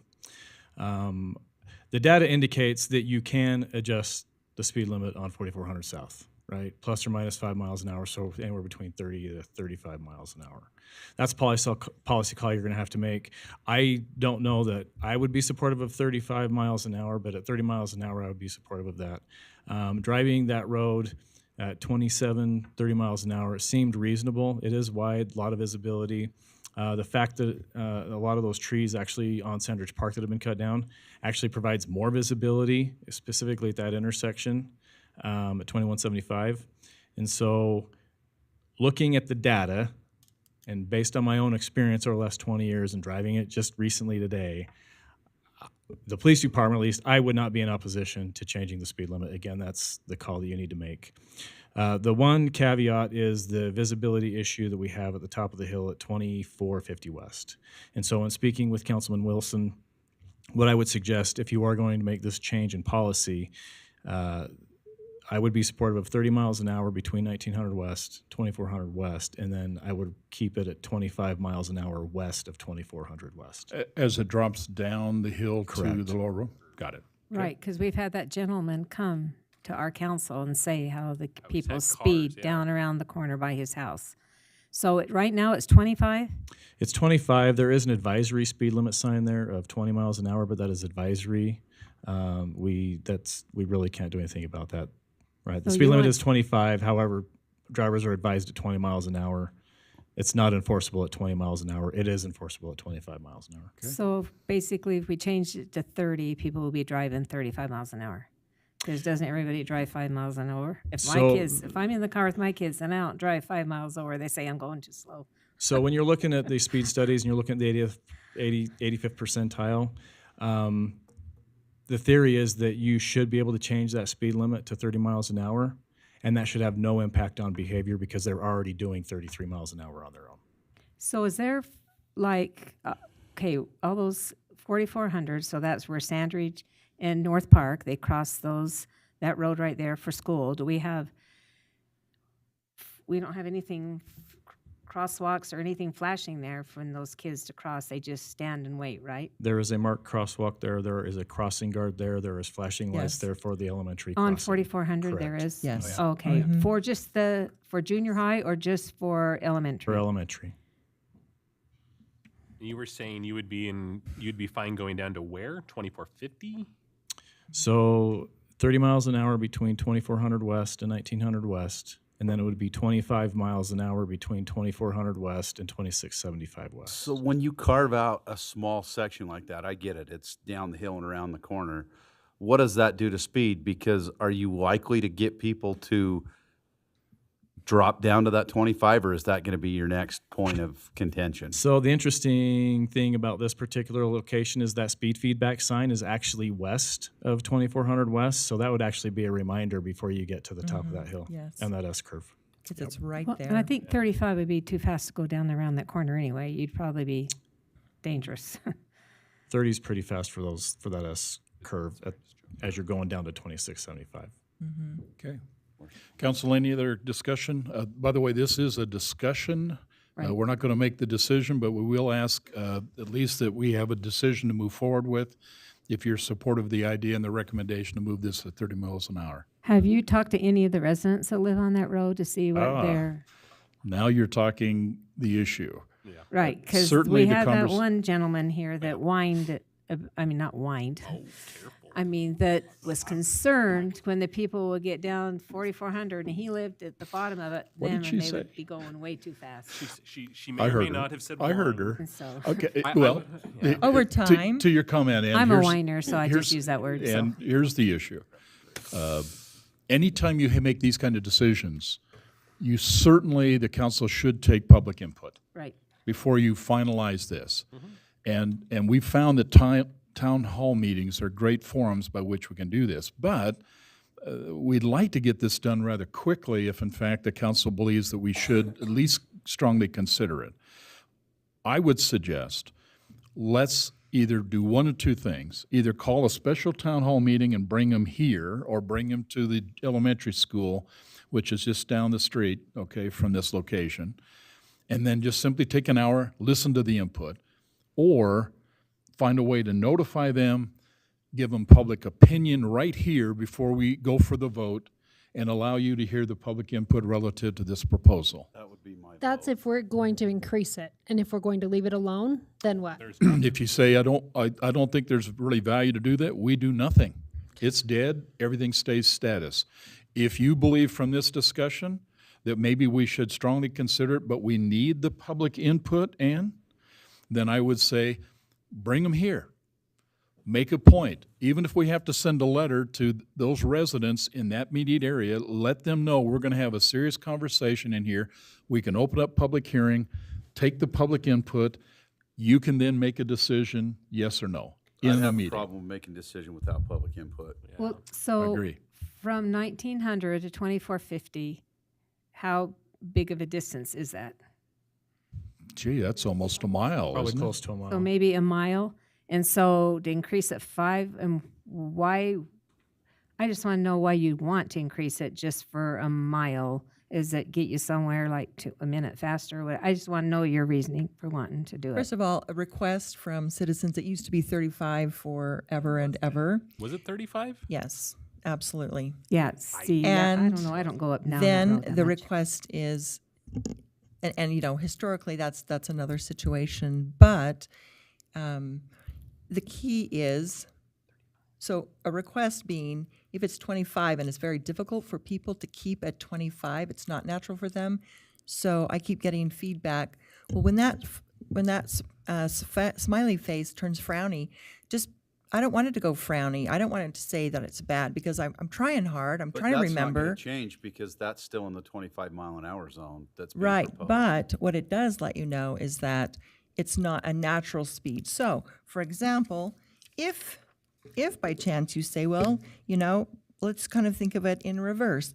Should it really be 25 miles per hour? Then something needs to be done different to that environment to make it more natural. So it's not a natural, 25 is not natural down that road. It's wide, it's a main artery.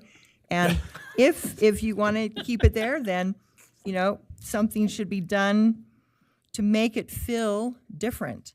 It's similar to the, you know, the other studies we talk about. Go visit Daybreak and see what a chicane is. Well, let's ask, they're all let me over. just make it clear in terms of what their transportation plan states.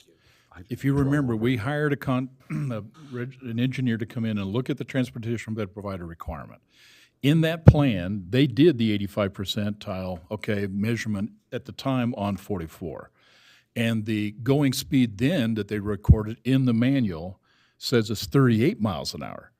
So it is basically even higher than what we just found from the latest one. Now, at 38 miles an hour, at that location, they're also calling out in that plan that simply says Roy City Council should be putting in 2 calming devices to slow that traffic down. Now think about that. On It's 4,400? on 4,400. 2 calming devices to try to solve. Not very many places in Roy City, but they certainly are found on 4400. And Joe, you and I have a lot of experience with calming devices. All I'm saying, Don't even drag me into that conversation. I'm just saying to you is that even a previous report that lost we a lot of have friends had over that. still talks to the issue is that we are understating the speed limit on that road today. 2 different reports are talking to that. So council, you have a choice. Well, and in the 5-year strategic plan, we identified, I think, 3 other areas. 2 others. 2 others. So this Yes. was the 3rd. This will be the 3rd. And by the way, in the strategic strategy plan, we're going to ask the city council after the first of the year to talk about 4300.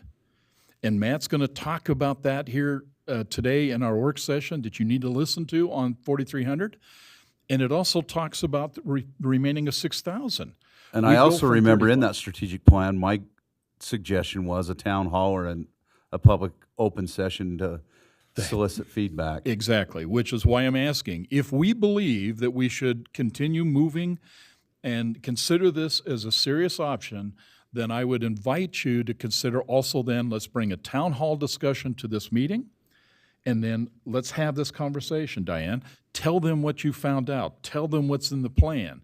And then let's see what their comments are. And if they like it, they think it's reasonable, then you'll have all pieces to this equation, both the facts as well as the input from the public, and you can make an informed decision whether we move forward or not.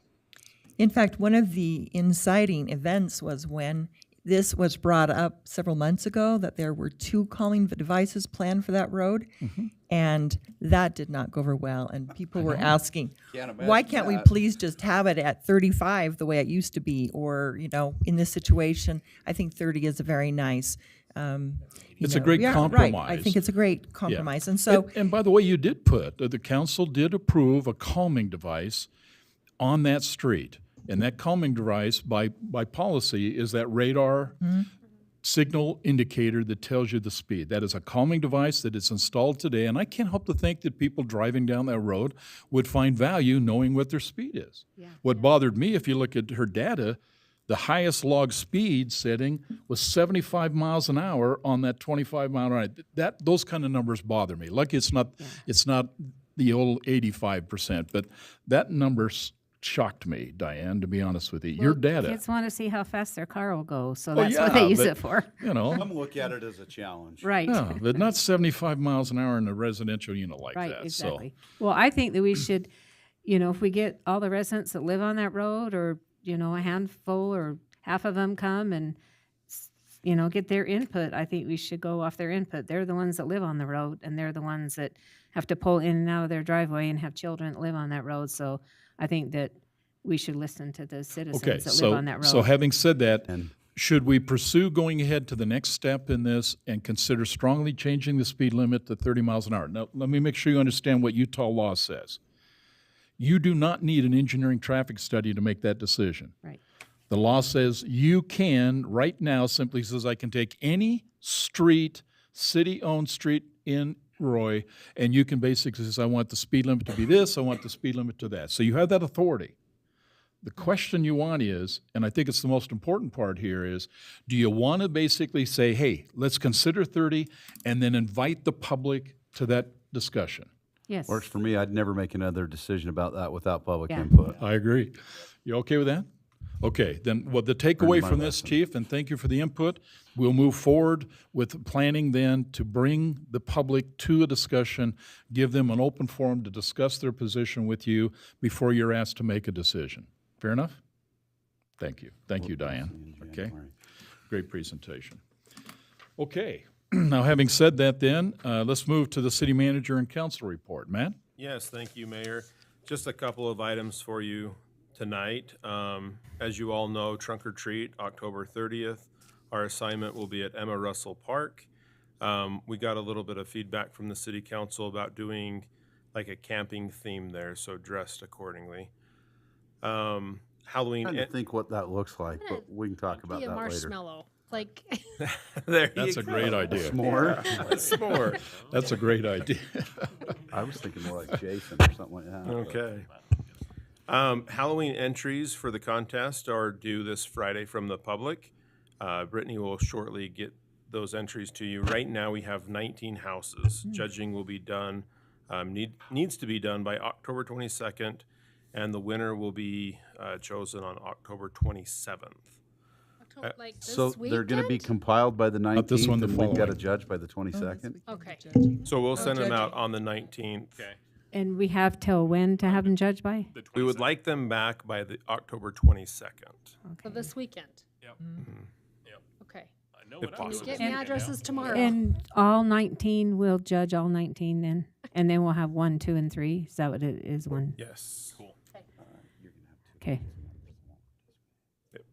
And then Anything I'll be else? told who the winners are, and then I'm gonna go take pictures of them, right? Perfect. Okay. Yep.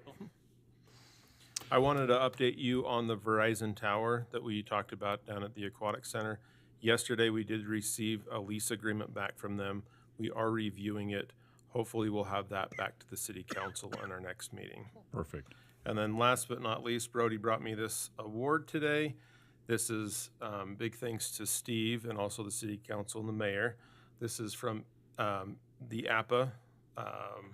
That stands for the American Planning Association, and this is an award for the station area plan.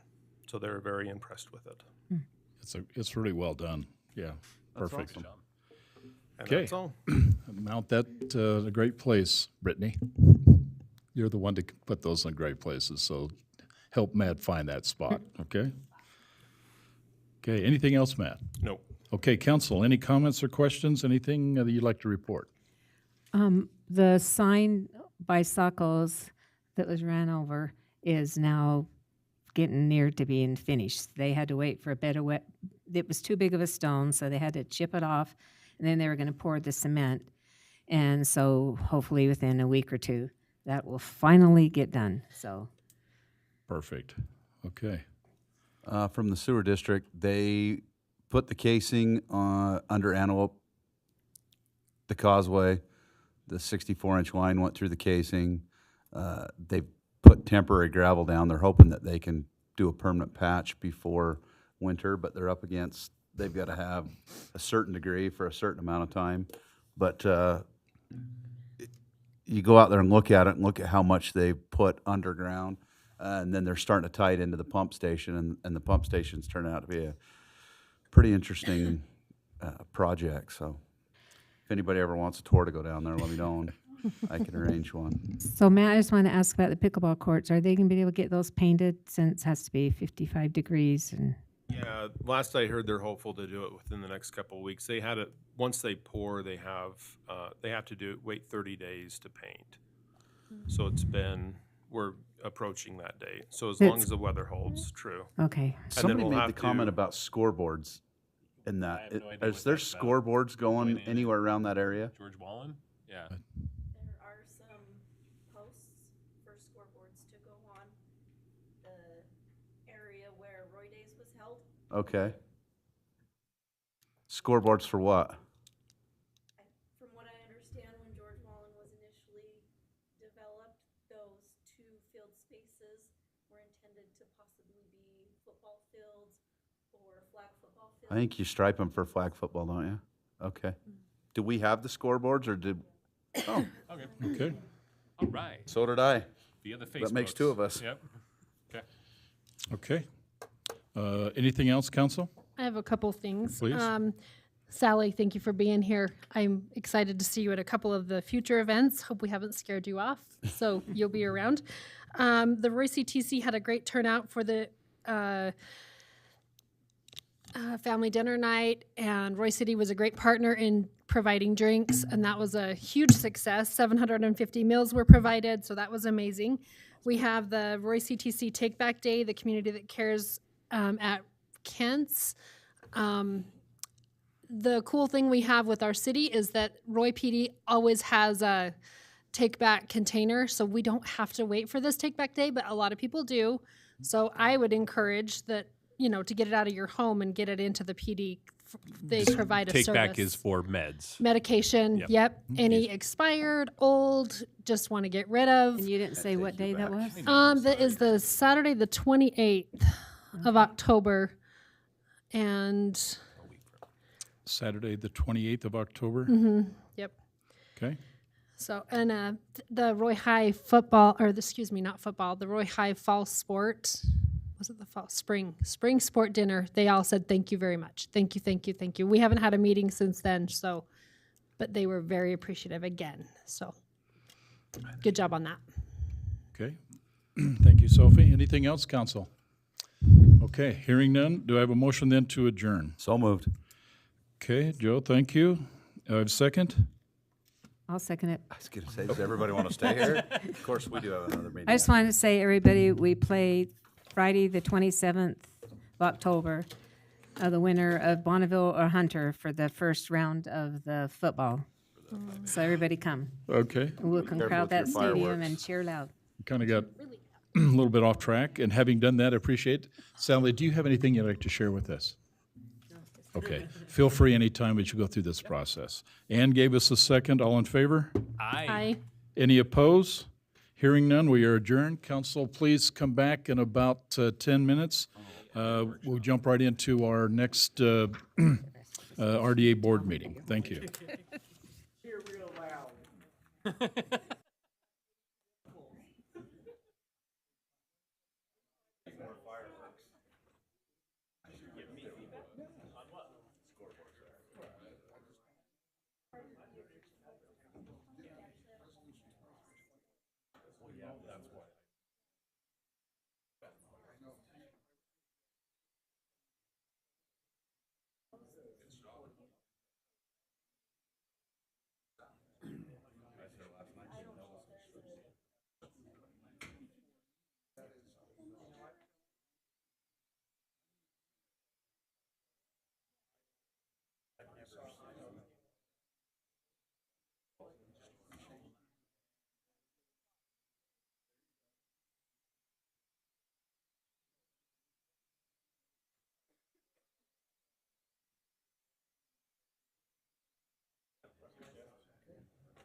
I didn't know I was first up. So.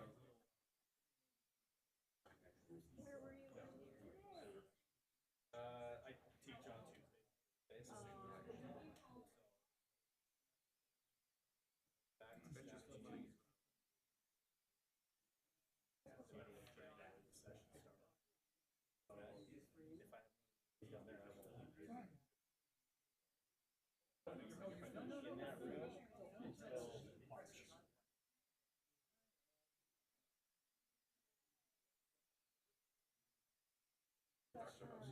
today?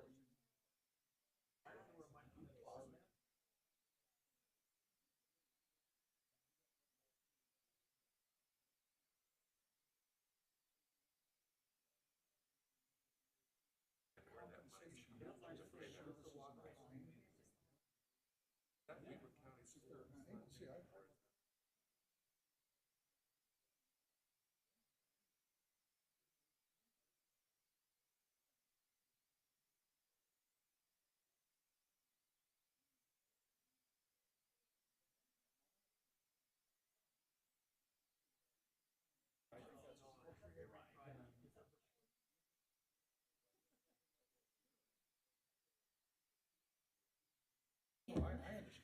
Are you going to come back? We didn't scare you off, did we? right? Let these guys figure out how to get some compensation.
Yeah. I did text when I was like,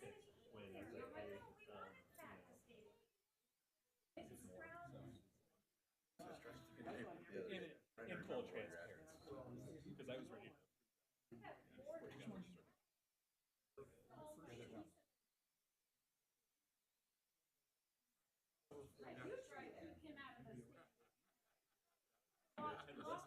I was driving through your neighborhood and I've tried to remember two council meetings with you saying your address. Sorry, before I, you can at least say, hey, Councilmember Scadden said I can leave. I want to bring it.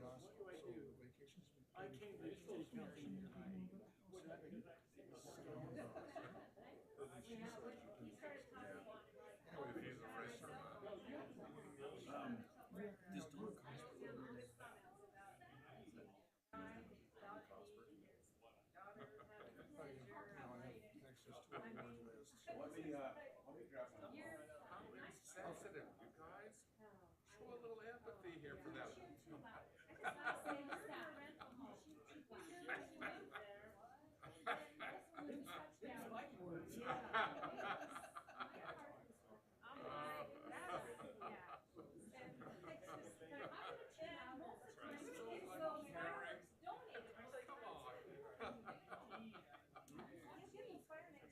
We need it. We need it. Circle. And rental house.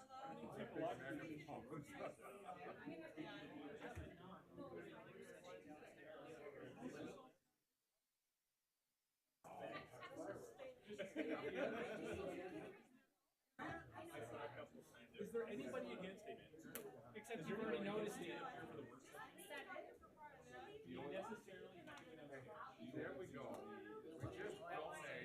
We just donate for him to go out and movie and dinner, and he's gone. You say so it's up here. Does it say Okay, here? there you go. George. I I need know. a legal rendering. We're gonna do it up here. And so Brenda, she's been in.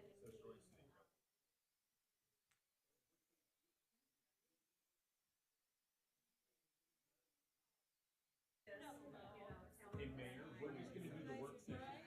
Okay, we're not gonna go downstairs. Well, I would, let's just keep it here, because we don't have to reset, set back up. So, yeah. Okay. Oh, she doesn't care. She's like, I don't have to move downstairs. We're keeping everything up here, even though we're. You have to stop. Don't just stop it. Stop. Stop. Yes. No, it's, we say in the agenda that it's here in the council chamber. We did. See, that was a mess. That was my mistake. Time out. I do have faults, not many, but that would be one of them, I guess. Fair. All right, let's go. I want to go to bed. Bertie, you look nice too. I don't think anyone's ever told me that. But, but now, Okay. now I have. No, no. We You got- look very, very sharp, distinguished, professional. I do my best. Yes, we're almost here. You know, I understand it's more conducive to probably this chat, but everybody sits next to each other and will go. Yeah. But it's not public. It's private. I don't know.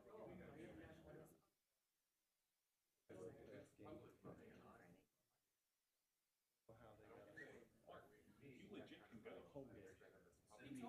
I feel the same way. Did not trust my technical prowess. You just need to train me on this. One day, just sit me down and walk me through it all, man. You don't even. All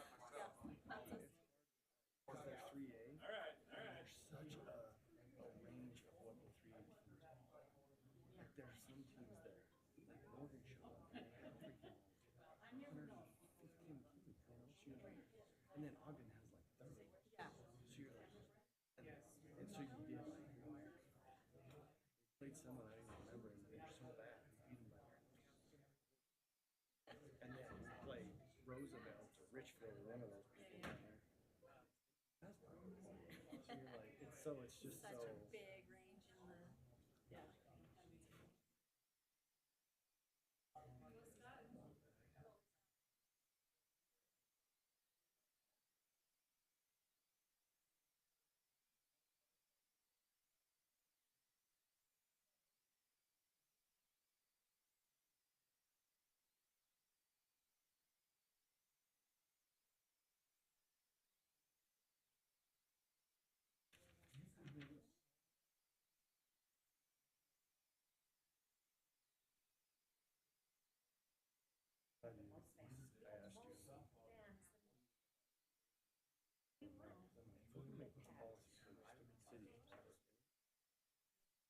so they can be there.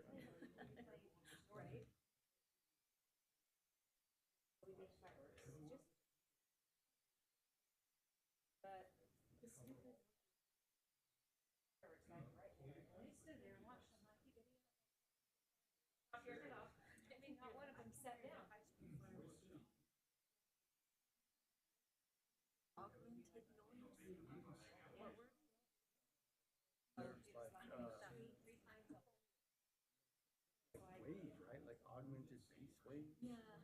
I don't know what that is.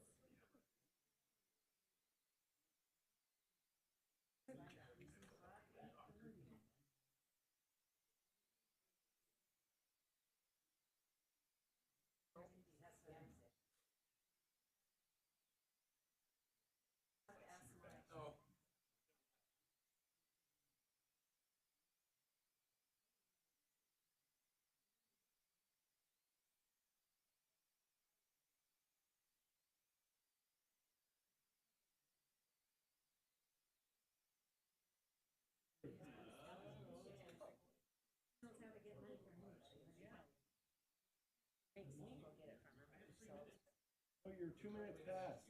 2 minutes. One thing I was gonna mention it. No. Yes. No, Bob said 20 after. No, he said 10 minutes at 7:04. Most like our families. For speaking the truth, and I'm not gonna care.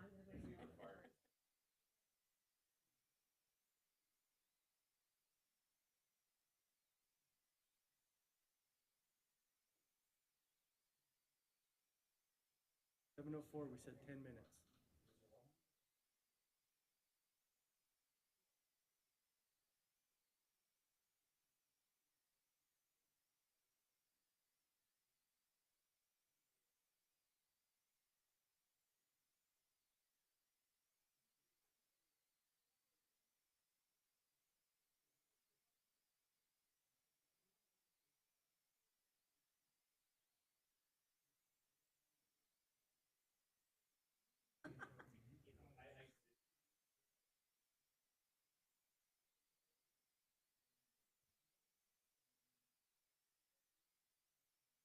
$1.7 million ladder truck?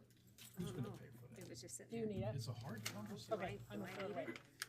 No, I'm gonna throw it away. Will you hand me that? What do you want? What do you want? Please. Do you want one? Okay, it's like, no, I legit. I mean, I got. Council, are we ready? Yeah, we're good to go. Bar. Okay, I got a protein shake. let's go ahead and we'll jump right into the Roy City RDA Board meeting Oh, okay, work session. for October 17th. Time is now 7:20. Want to recognize that we have Board Member Wilson, Board Member Jackson, Board Member Sophie Paul, Board Member Scadden, and Board Member Joe Paul with us tonight. We do have a couple of consent items, specifically meeting minutes. Council, do you have any comments or questions relative to the meeting minutes for September 20th, 2022, and the meeting minutes for May 2nd, 2023? Diane, do you? There are a few changes I will be getting to Brittany. That Okay. was so far ago, I can't even remember what happened on May 2nd. Or how about the September, over a year now? I just get to listen to them again. You guys, I that's what typically do, YouTube's but for. yeah, I know. Yeah, it's Okay, cool. so Diane is indicating, Brittany, we few will have changes. some minor adjustments to the meeting minutes coming to you. Okay, any other comments relative to the consent items? Hearing none, then do I have a motion to approve the consent items? So moved. Thank you, Diane. Do I have- With the adjustments as noted. Thank you. I was going to ask you for that, too. I'll second the And motion. Joe seconded. All in favor? I Aye. Any opposed? Hearing none, those consent items are approved. Now we have a couple of action items. Matt, we're going to talk about Resolution 23-6. Yes, thank you. Resolution 23-6 is basically the same thing that we did in the city council meeting this evening. The RDA also has a PTIF fund, or Public Treasure Investment Fund, so we're just adding the names to that investment fund. Yep. So we would recommend approval. Okay, any questions relative to that? Okay, with that, do I have a motion then to approve Resolution 23-6? Motion to approve Resolution 23-6. Thank you, Randy. Do I have a second? I'll second. Thank you, Sophie. This is a roll call vote. Brittany? Board Member Wilson, Aye. Board Member Jackson, Aye. Board Member Sophie Paul, Aye.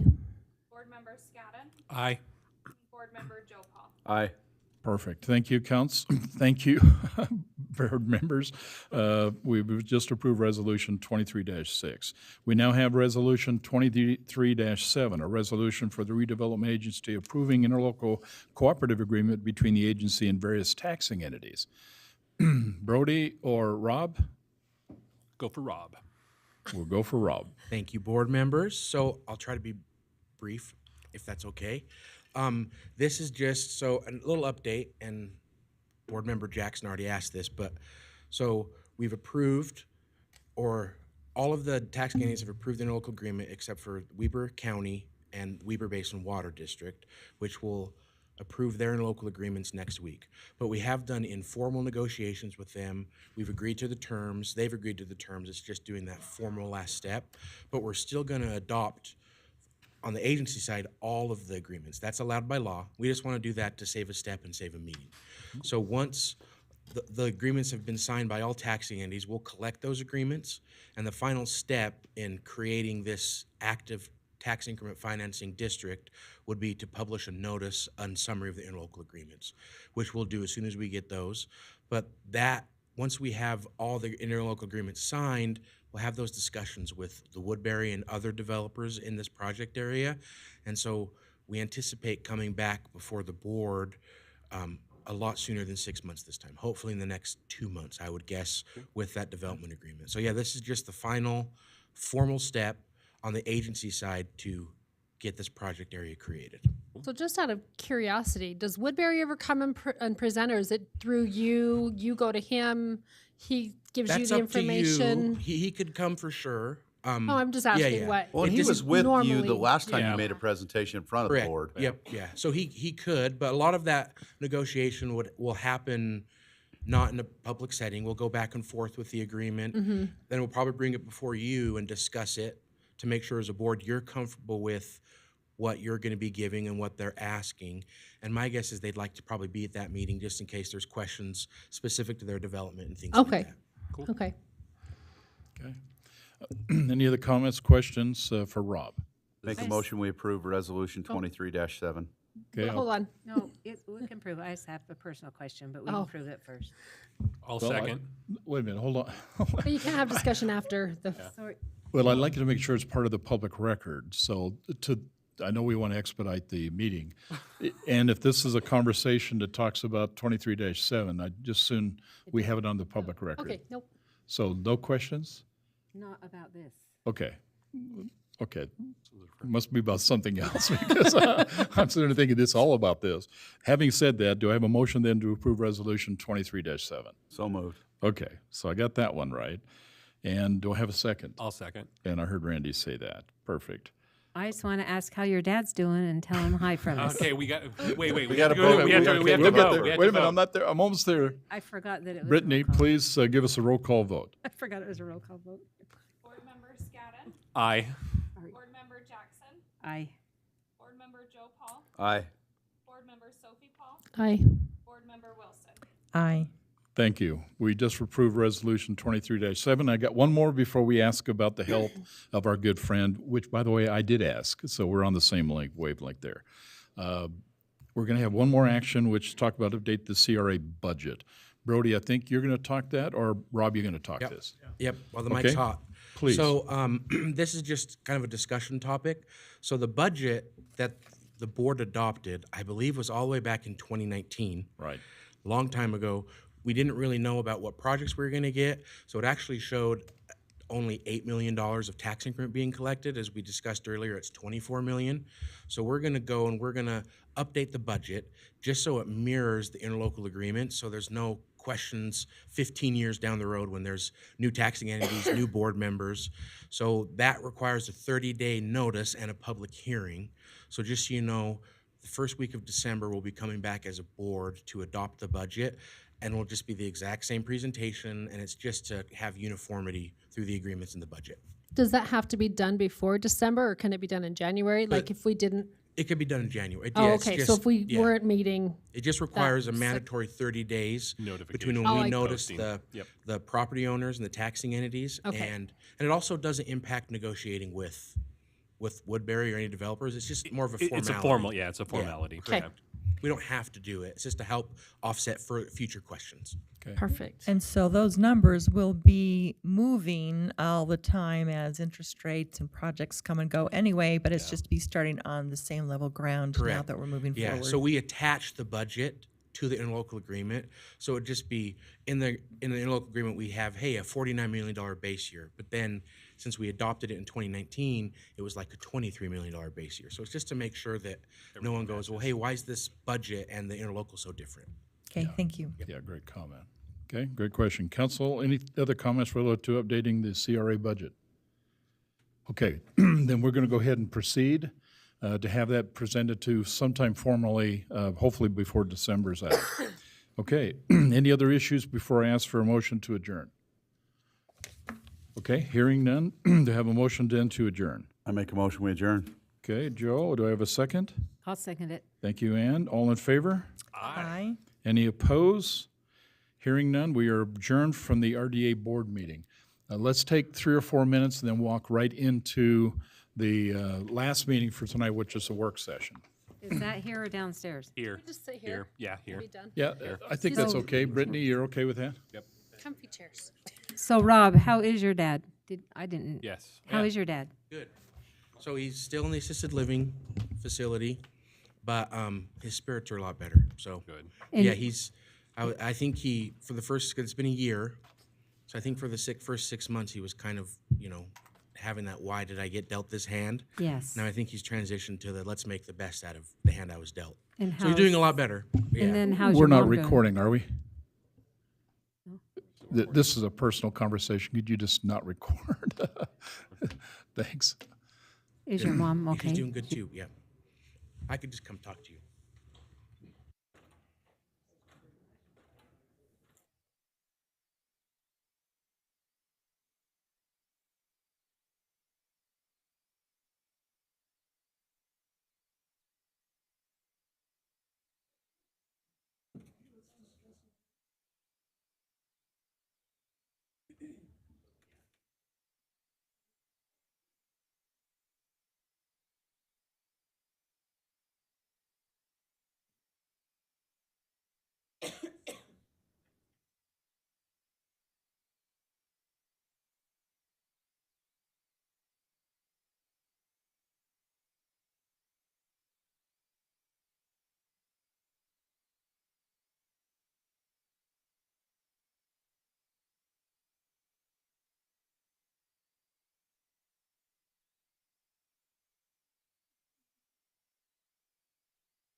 Together first.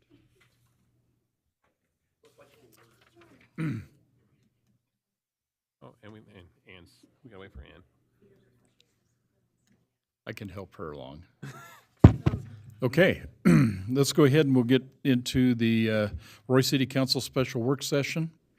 Time is now 7:31 for October 17th. You can pass them down. Want to recognize that we have for the work session Councilmember Wilson, Councilmember Jackson, Councilmember Sophie Paul, Councilmember Scadden, and Councilmember Joe Paul with us tonight. We do have some discussion items we need to work through, and so we'd like to get started on that, Council. Obviously, there's an opportunity to enjoy a great cookie. Okay, let's see if we can delete that from the recording. Okay, first topic up is talking about traffic and crosswalk beacons. Council, let me just preface this. I'd like to team tag this particular conversation. And I'd like to just start the conversation, but it's absolutely critical that Matt finishes the conversation with the data that you've had an opportunity to read, and you can pull in the all the details. First thing is you've seen over and over again as a council member, we have seen lots of opportunities where people have come to the council and asked us, we have too much high speed taking place on this road. We need a three-way stop on this road. We have an issue that deals with beacons, okay? There are just so many different issues that take place dealing with traffic, and I want to just set the conversation so there's no confusion, and then with that, ask Matt to finish the conversation in terms of how we need to approach it. Let me make it clear. The U.S. Department of Transportation, the Federal Highway Administration publishes, and Diana could not be more pleased in terms of pointing this out to me because I've never seen the document or never read the document, but in the Manual on Uniform Traffic Control Devices, let me make it clear, this is not calming devices, but control devices, okay, that have set minimum standards and provide guidance to ensure uniformity of traffic control devices across the nation. What that means is this. That particular manual is the national standard for all traffic control devices installed on any street, any highway, any bikeway, any private road that's open to the public. The law says we have to follow that manual, and the state law says we have to follow that manual. So any decisions that are being made by the city council relative to traffic control devices, we have to do it in accordance with that 900-page manual that's provided. I'm surprised you don't remember that the previous city manager used that after the council voted to put a four-way stop in and put a traffic calming device in. Bingo. Quoted from that manual. I actually have that manual saved. I just have never pulled it out, but that's where it come from. He said, by this code, you can't put a four-way stop in, you have to put in a traffic calming device. And here's the interesting part. So I appreciate that because that draws to the real issue about what we have here. We have two important things that need to be considered, Council. You have what's called traffic control devices. And traffic control devices is anything that's out there. Speed line signs, stop signs, flashing beacons, okay? Any of those things you have out there, those are considered traffic control devices, and they're governed by this manual. That's in there. But that manual also states, and this is where it got real cloudy, Joe, if you remember, we were trying to address a speeding issue on 5700, and the bottom line is that it says in that manual, do not use yield or stop signs to control speed. That's what the law says. And yet there was talk about putting a four-way stop there. There was talk about some of that stuff. That's what was voted on by the council. I know. And we voted to address a speeding issue on 5700. And in fact had we put the four-way stop in there, it was voted by the council, and I was there, I will indicate to you we would have violated the manual and violated state law. Now, I don't want to make this any more uncomfortable for you than it needs to be, but council, in this room, we had some family members, some children ask the council, would you put a beacon on 4000 across from the library? Remember that conversation? Right.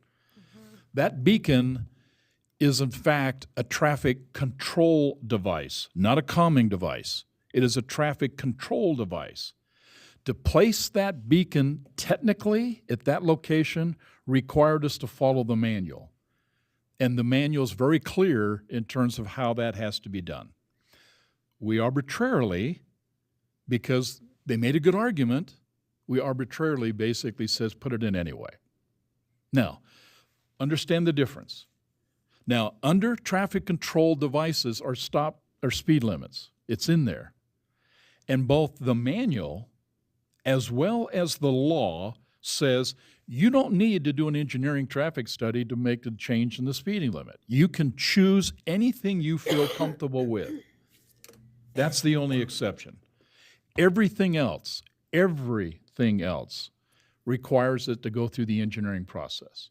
Now, the next conversation has to be the traffic calming devices. These are specifically devices used to slow the traffic down. Not yield signs, not stop signs. You can basically put speed humps, speed bumps. I think I've provided you a list and some samples of all the things in the packet that could be considered, but one of the most significant ones that are available to you to decide, doesn't have to have a study unless you want it, but you surely want to consider that, is those speed indicator units that in fact tells the operator that you're going too fast. It slows the traffic down. Now, I'm going to ask Matt a question at this moment before I turn everything over to him in a second. Matt, how many of those radar speed devices does the Roy City have? So currently on the street, we have one in the city, and we have ordered 6 more. Okay, 6 more. In large part, could be used to answer the questions inside of our current transportation plan or anything else where you're getting comments that says we need to slow the traffic down. You can literally put that non-evasive calming device in on that street. Recognize that. Okay. A question on that, are they permanent or can they be easily removed and taken somewhere else? If we said, okay, we're going to put this here for 3 months, then we're going to move it. I wouldn't say easily removed, but they are removable. Okay. So yeah, they just So that we're not continually buying, so that not, in 5 years, we don't have one on every corner. But at the same time, you have, I think you get just complacent with it and you see it and you don't even care. So to move it would probably catch your eye a little. I don't know. I think back when we were doing the transportation plan, I remember Joe Perrin, he's a University of Utah professor. He talked about them, and really what they do is they just remind the public that want to obey the law to obey the law. And so those that are conscientious of their speed, they're going to abide by it. Those that don't care, they're still not going to care. Yeah, and we're going to see it as a challenge. Yeah, and bottom line would be is if they choose to not care, then we hope our patrol enforcement's going to tag them and we take the appropriate action to resolve that behavior. And that's really critical. And it differs because speed humps, speed bumps, they control it in a different manner that I guess they can be challenging as well to kids that want to jump them. But I still get complaints from residents on the 2-3 that are 2-3 that are sitting on 5700 today, and those were put in years ago. So here's what's in front of you, Council. This is a discussion. We've been asked to do 3 things. We have speed limit issues where there's been asked. We had an opportunity to have that good conversation on the speed limit change. We've been asked to consider 3-way and 4-way stops. And there's also was a request to basically put another traffic beacon on 4300. Now, having said that and understand that, I'm going to turn it over to Matt. And Matt, let's get into the details here. Yes, thank you, Mayor. Thank you for setting that up. So the first area that I would like to talk about, the history of this, is actually from a city council meeting where an individual came in and requested a 4-way stop. This is located at 2500 West, 5175 South. I want to be a little bit brief with this just due to time, but right now there is a control device, which is a stop sign, going east to west. So north-south is free-flowing. We ordered a transportation study, which was in your packet, and 2 different elements met the criteria to put a stop sign, a 4-way stop at that location. So 2 additional control devices. The reason why is because of the sight triangle going from east to west, when you're coming up on that stop sign, you can't really see down the street going southbound.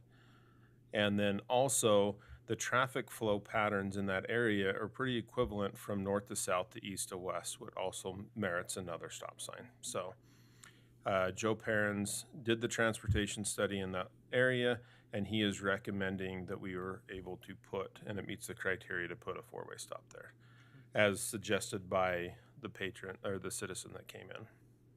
Now, on top of that, I would also suggest when we're putting in these new stop signs, it might not be a bad idea to put the flashing stop signs until people at least come accustomed to it, or that we don't see any further issues with them. So what I think we just heard, Council, and you read it in the packet, you now have a choice. You have an engineering study that says it supports it, and this is not a voting meeting, this is a discussion meeting.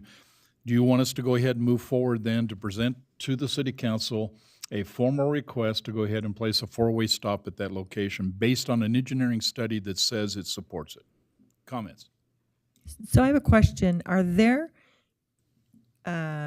like a requirement or a recommendation for so many criteria to be met? Like if we were able to fix the sightline triangle, which when I've been up there, I can see that in my opinion, was the main thing.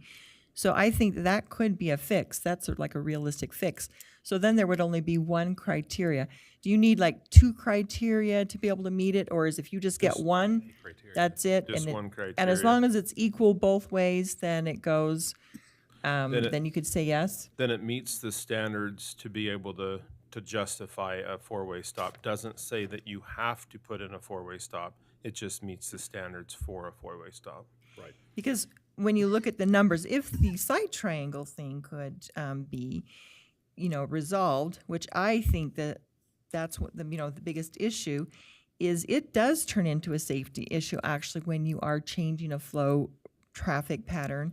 And if you take a look at a week for the different numbers, you're talking about now, from what it appears to me, it's really just the eastbound people that are having the problem because of that site. You're now affecting like around 6,000 people now stopping for something versus about 1,300. 1,300 people probably would really benefit from it going west to east. The others may or may not benefit as much, just because the sight triangle seems like a solvable problem. And whether we do it or not, I think that issue needs to at least be addressed one way or the other, because that is something that I think is solvable. So, I guess if you only need one criteria met, that answers that question. But I definitely think, we need to consider it, because that does affect a lot of people now. That 5,600 people are now going to have to do that. And maybe we can pursue the sight triangle. Maybe it doesn't need to be pursued here, or maybe it could be pursued later. But I think that definitely should be something we look into. So I feel, because that's right by my house, and I travel on that road pretty much 3 or 4 times a week. I just feel that most everything that's ever happened on that road is going down 5175, and they run that stop sign and just continue on and across 2500. My recommendation would be to put one of those big red flashing stop signs on that corner of 2500 going west on 5175. I think we put a 4-way stop. All those people going back and forth on 2500, I think they're going to run that stop sign almost all the time anyway. I don't know. I just feel that pretty much everything that's ever been an accident on that was coming down 5175. And I just think if we just put a great big red flashing stop sign, and I think that would probably most likely solve the problem. I think a 4-way stop, you can do what you think, is best, but traveling on that road, and it's only, I think it's 30, it used to be 25, but I think it's maybe 30 now. Still 25. Is it still 25? You're just going 5 over. Yeah, so I probably am going 30. and so it's not like they're going that fast, but as long as I've lived here, there's just never been anything like that. And the only accidents I've ever known is people coming down 5175 and running that stop sign. And so I just think if we put a great big visible red flashing stop sign there, I really feel that that's gonna solve the problem, but It'd certainly help, and you So- get that in addition to the change that sight triangle, because going from west to east, they have a hard time with that visibility. So what would you like the city to do? Well, on the site triangle, isn't that incumbent upon like the private property owners or? Well, that's- Yeah, Is it a code enforcement problem? that's Janae Terry's corner property right Yeah, there. there's some trees, but also British you're on a treasure from White hill Some as shrubs well. in the hill. And to go along with the accidents, we did talk a little bit about this in the city council, the previous city council meeting, but also in the transportation plan, there was 3 accidents, and that does not meet the criteria for a stop sign there. So to say that it's a crash safety issue, it's not meeting that criteria. You work with the according homeowner to see if they'll cut back the bushes? And I had to go put my eyes on it myself again. I've been down there plenty of times. I think there's multiple issues, not just trees. I think it's a little bit of the grade because you're coming in, you know, a flat road to east-west is very steep. So I think there's multiple issues there than just a tree. Well, remember, Well, it's your purpose in it's this a pretty tall conversation brush. really is to simply says, how are you going to help provide safety on that road? If we base it upon, how much did that traffic study cost us, just out of curiosity? If I don't have that figure. But I mean, we But spent yeah, the a money little bit to of bring in the money. professionals to Yes. tell us how to professionally address the situation, and their recommendation is Four-way stop. four-way stop it. Yeah, to provide protection and safety to those who use that road, their recommendation. I mean, we're counseled not to do things without professional consultation. And then when we go against professional consultation, I think you're hanging yourself out there even farther. Which is exactly what Carl said. Police Chief Carl basically said to us years ago. He simply says, you put a four-way stop at the 57 intersection that we had. He simply says without, and I never understood that. He says you could in fact be liable. And I said to myself, what does he mean? I never understood that until you introduced that manual to me, because it needed to have the approval of an engineering data that simply says, if you want to put a four-way, then you can justify it because it's That compliant was with the Jason law. Polson's reason for saying he wanted to put a calming device there, is because it didn't meet. It He didn't meet should the have come standard. back and advised the council before they Agreed. just started doing Before it. he put it in. But he had the justification from the engineer to say No it doesn't four-way. work. Right, but it did work if a calming, because all the council has to do is put a calming device in there. So the question you have to ask, it's just a basic question. Do you want the city to go ahead and continue to come formally to the city and put a four-way stop sign at that location, Yes, four-way stop. or If not? that's what the engineers recommend, That's I again. guess if that's He what went to they school a lot longer recommend, than I and they're did. the professionals, and they've done the study on it. I mean, I Then only the drive down it, movement but going forward with them would be as we take the advice of the engineer and we simply complete that requirement. And again, the second half of this report, we're going to talk about beacons. We're going to have to eat a little bit of crow on this if we're going to fall into that same impetus. as far Bingo. as- yeah, But- yeah. but And like the I said, data- I'm willing to, like I said, Yeah, because you have to look at the data. Yeah. Okay. Matt, you okay with that? Yeah, and so just so I understand correctly, this doesn't require any type of resolution or anything like Okay, that to you move just go- forward. go for it. This just requires a consensus to say, hey, go do this. Yeah. So, We Good kind of comment. did that once before and wound up with something totally different than a stop sign. Right. Almost the same shape. I think what I just heard from the council, the majority of the council would be is move forward. okay. And Okay. so would there, I guess cops would be a little forgiving if they run it a few times, because I think people are, it's gonna take them a while to get used to Well, it. I just know. I'll bring that up in the next PD staff meeting. So I'm just saying. You're wanting to get. I don't think I would. I am No. not gonna run it, but I just know people that travel on that road are gonna run it and then get halfway through it gotta and pay go, attention. Be a there's a stop sign responsible here? When did driver. they put a stop sign here? It'll have lights, right? It'll have. These aren't all gonna have flashing lights on them. Every one of these stop signs are they, Matt? Will they have a? The a two new light? ones It'd be will. nice can do that if we could. you want to. I but think it would be yeah, I nice. would I think we need suggest- flashing Yes, ones if we it's, they're definitely gonna be do. brand new, because I think people are not gonna be used to it, and I think. Yeah, I that- would recommend North-south. definitely the new Okay. ones Yes. should be for now. We can also Going north take and them out south, later. two new ones that, okay, as long as they're flashing, because I guarantee people who travel that road frequently, you probably get halfway through it and then realize they ran a stop sign. But if it's flashing, they'll notice it. Okay, So, perfect. Let's talk about beacons. So similar to the last discussion on 4300 West, we also had public input about a control device on 4300 West at the crosswalk.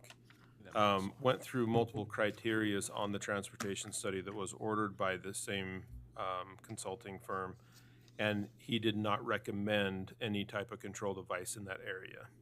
So that means he did not recommend that it met the parameters of a flashing beacon at the crosswalk. Had to do with a lot of things, traffic versus pedestrians. There could be a lot of people that jaywalk in the area. I don't, it just didn't meet the criteria. So is He went their through it. theory that the safe route is continue north to 5500, cross at the stoplight, and continue down the sidewalk? Yes, and the reason why that's the way it is because 'Cause they're it's a also getting collector? a lot of the kids from the other side of the street to cross that street at the same location, providing the same crossing guard.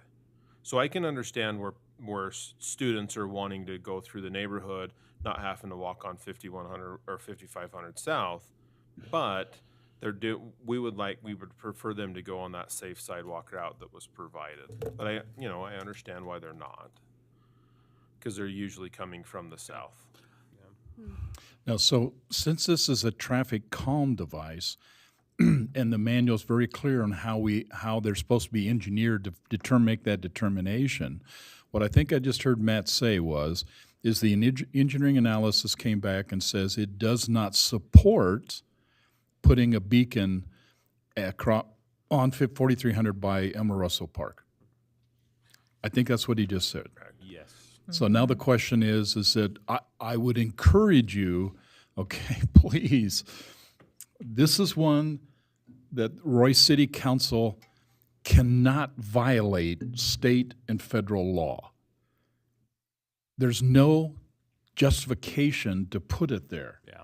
If you sidestep that, I don't think it's a risk of being sued. It's certainly an additive, but I think you may very well open the door for every street. No, but as soon to as you argue. put one there and an accident happens there, we could be challenged if there shouldn't have been something there.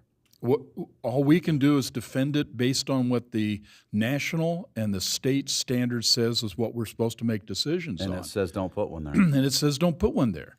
You can't sue Roy City for compliance of national and state law. Case closed. yeah. I'm just saying is that I like them. Yeah. I think they're So do I. perfect. And I walk that every morning. I watched another near miss this morning, and the only thing I can think of is, okay, quit crossing there. And the problem is there's a striped crosswalk there, so Yeah. it's a natural place for people to cross. And they should cross there. The issue is not the fact is there isn't signs that says look out for pedestrians. The signs are there. That's perfectly fine. The issue is the criterion to put a beacon there has to meet a certain standard, and it does not meet that So standard. then the people need to tell their children that the safe zone is walk to 5500 and cross there. Either that, if you read the data that I provided you in the packet, this may seem a little odd to say this, but it's really the truth. To make that work, we better increase the number of vehicles on 4300, because certainly that's happening. It's and going that to could happen. change. Going to happen, right? And second is you need to increase the number of people using that crosswalk, which certainly will happen at some point in time. And so the key would be is when those two things happen, and if you look at that chart, there's a requirement that measures the length that you walk from one side of the street to the other. If that data falls on the right-hand side of that chart for speeds under 35 miles an hour, then you have every right and you should put that beacon in there. But until the traffic numbers meet the standard, Well, I and don't think the number population- of students is going to increase because it's not like we're building any new homes in that area. No, and to be very honest with you, the growth that's going to happen there, Joe, as you well know, is going to happen on the Hooper side. Yeah, so and it's they're the non- ones that's going to use it. But we don't make a distinction between whether they're Hooper or Roy residents. It's a pedestrian. But interesting enough, we own, I heard this from Matt and I heard it from Ross, Roy City owns both sides of 4300. So we're Curb kind of gutter sidewalk. responsible for in essence the sidewalks and stuff on the Hooper side. So for pedestrians, the issue is, and it's hard for me to say this, and when I read the report, I was somewhat shocked, but the report made it clear it does not meet the standard. I would strongly recommend that the council don't override, the engineering data. Case closed. I hate to say that, but I'm just telling you, I would strongly recommend you don't. So when he does these reports, like how long, how many days does he go there to do his studies? Well, some were 1 and some were 2 days. Yeah. Just This one one was or 2. Just yeah. that's A it. huh? Thursday and a Saturday. The other one was 1 day. Mhm. So, yeah. And I was wondering, because it suggested increasing the speed to 30, so is that part of something we would consider doing, or? That could be part of the discussion. That was in this study as well. It's because they did the speed study on each street, and the speed on this street suggests, and also the transportation plan suggests that the speed limit should be increased on that road as well. That's That's right. also part of the strategic plan. And the Because of the council, transportation you study. told us, this simply says, let's not implement this portion of the 5-year strategy plan until we meet in January. And so at this moment, roughly Roy City, we're not going to put this into the conversation for your consideration until after the first of the year. But certainly, you have the authority to simply says, I'm not waiting for the end of the year. I want to have a conversation to change the speed limit. Well, in the other December. thing is, I'm all for changing the speed limit because it changes throughout that whole corridor. It does. needs to be somewhat Yeah. uniform. Consistent. But I'm also, if we're going to raise the speed limit, I'm less inclined, not that I am at all anyway, but to do anything with creating a safe crosswalk there if we're increasing the speed limit. Go to the stoplight, cross where I agree, Joe. the safe route's designed. And it may very well be that, given the nature it's supposed to be 25, you may elect to simply keep it at 25, because as you've seen in the chart that I showed you, if a pedestrian's hit at 25 miles an hour, they have a pretty good survival rate. You get that up to 35 or 40 miles an hour, the chart I I sent in think the you packet. match what the you're in trouble. bookends are. I think the bookends are 30 on each side of that. So level it out at 30 miles an hour. You could. Intentions in the study, you know? But remember, So- we're making a decision possibly not to put a beacon into that location, although we do know intuitively the beacon would help provide a protection of some sort of awareness to the individuals. But you might go up there and say, you know what? I want to put one of the 6 of the traffic calming devices, radar, I want to put it there so people recognize the fact is they are speeding and try to bring that awareness to them to slow them down. You certainly have the right to do that. So where are we going to put the 6 that we ordered? That's up Or to do we you. just have them? Be determined. So that's one, I wanted to have that discussion tonight. And maybe I can lead into that. I want to maybe close this of what we're I talking have about a- with the beacon before we go into that. Okay, though. and I have a quick comment on I think it's Freedom. Is it Freedom Elementary Yep. Yes. down in there? I Uh-huh. wonder if you go to Freedom and say, show me your safe walking trail. Where are you expecting your students? Because you might be thinking, this is, in my head, this is the way it is. And their whole group has totally made something to go. different. Sure. You might, because I know when I was with West Haven, we had a whole safe walking route, and we met with the mayor of West Haven, and she went through and helped us get through a whole bunch of stuff that we weren't even thinking she would help us with. So we just did what we did because that's how it was for the last 10 years. So I think if you have that conversation with Freedom and just say, show me, and then how can we help, without promising to, you know what I mean? I don't know. That's where I would start. That's a great comment. And they may need to Very adjust good it, comment. you know, with some of these studies Yeah. and things like that. Yeah, They, you know, The other thing that I don't know the answer to is that Weber School District's been adjusting the boundaries right now, and I don't know what the future is. They're done, so Yeah, I it'd don't be know. close. Is it close for Freedom? So we'll still be getting Yeah. the same amount of students across there. Okay, So fair enough. how far east is the boundary that come to Freedom walk down that road now? Do you know? I don't know. Hmm. I'm not sure. I know the high It's school about boundaries, halfway but down not- my street. Oh, But there are people in my neighborhood that should go to another school that they choose Midland, to and go they to go Freedom. to Freedom because it's they closer. can walk. Yeah. So So I here's, would look at that. I absolutely agree with Sophie's point on this. At least to let us, before we finalize anything on the beacon, because this is just discussion, how about if we try to get the safe sidewalk data from Freedom Elementary and just bring that to the conversation? Because they might have a whole nother road where they're like, we don't need help there. We need help right here. Yeah. I don't And know. if our consistent. Yeah, that's a great The comment. Safe Sidewalk route, it's a collaboration between the school district and Roy Mm-hmm. City and all that. And it would be interesting or fascinating to see if it's the same. Yeah. So is Agreed. Freedom actually considered in Hooper then? Yeah. And so do they provide their own crossing guards? Roy City doesn't provide? Kind of. Well, I say that because Roy City provides them under reimbursement from Hooper City. Oh, okay. So they pay for them. They are employed through Roy City. Okay, so at this moment, council, are you okay with us not putting a beacon at this location based on the data? However, we can pull more data together and see if there's might be some options. You okay with that? And the more data, you mean other options for the safe zone is what you're referring to? That would be the first Okay. start, but recognize the fact is that if it's a traffic control device, we have to follow the manual. But if it's a traffic calming device, which slow the traffic down or some means, you have a lot of flexibility, and maybe the city can come in with some recommendations that may give you an alternative to that beacon at that location. You okay That with that? sounds good. And I think that we probably ought to pursue considering the 30 miles per hour. He brought up two different kind of features. And, you know, as Joe mentioned, I mean, that road has 30 and 30 on both sides, so. Yeah, it's bookend. It's only in our section of it that it's 25. Yes, so I think both of those things should be considered. They're good arguments to raise that speed limit.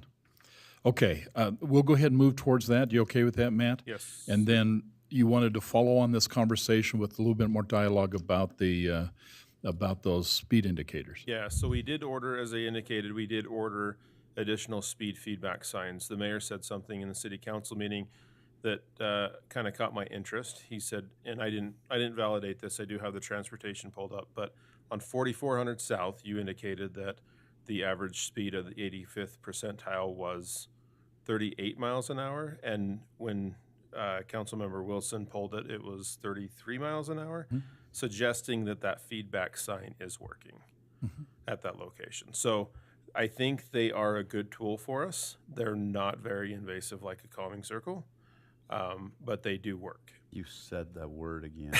I had to throw it out there. They do work. And if we can pull data from them, Matt, we should use that data to make informed decisions. I like it. Yeah. So, but with that being said, in the transportation study that we did, or the adoption of it back in 2018, it indicated in figure 15, I did not provide this in the packet, but it's all online, but it indicated different areas in the city for calming devices.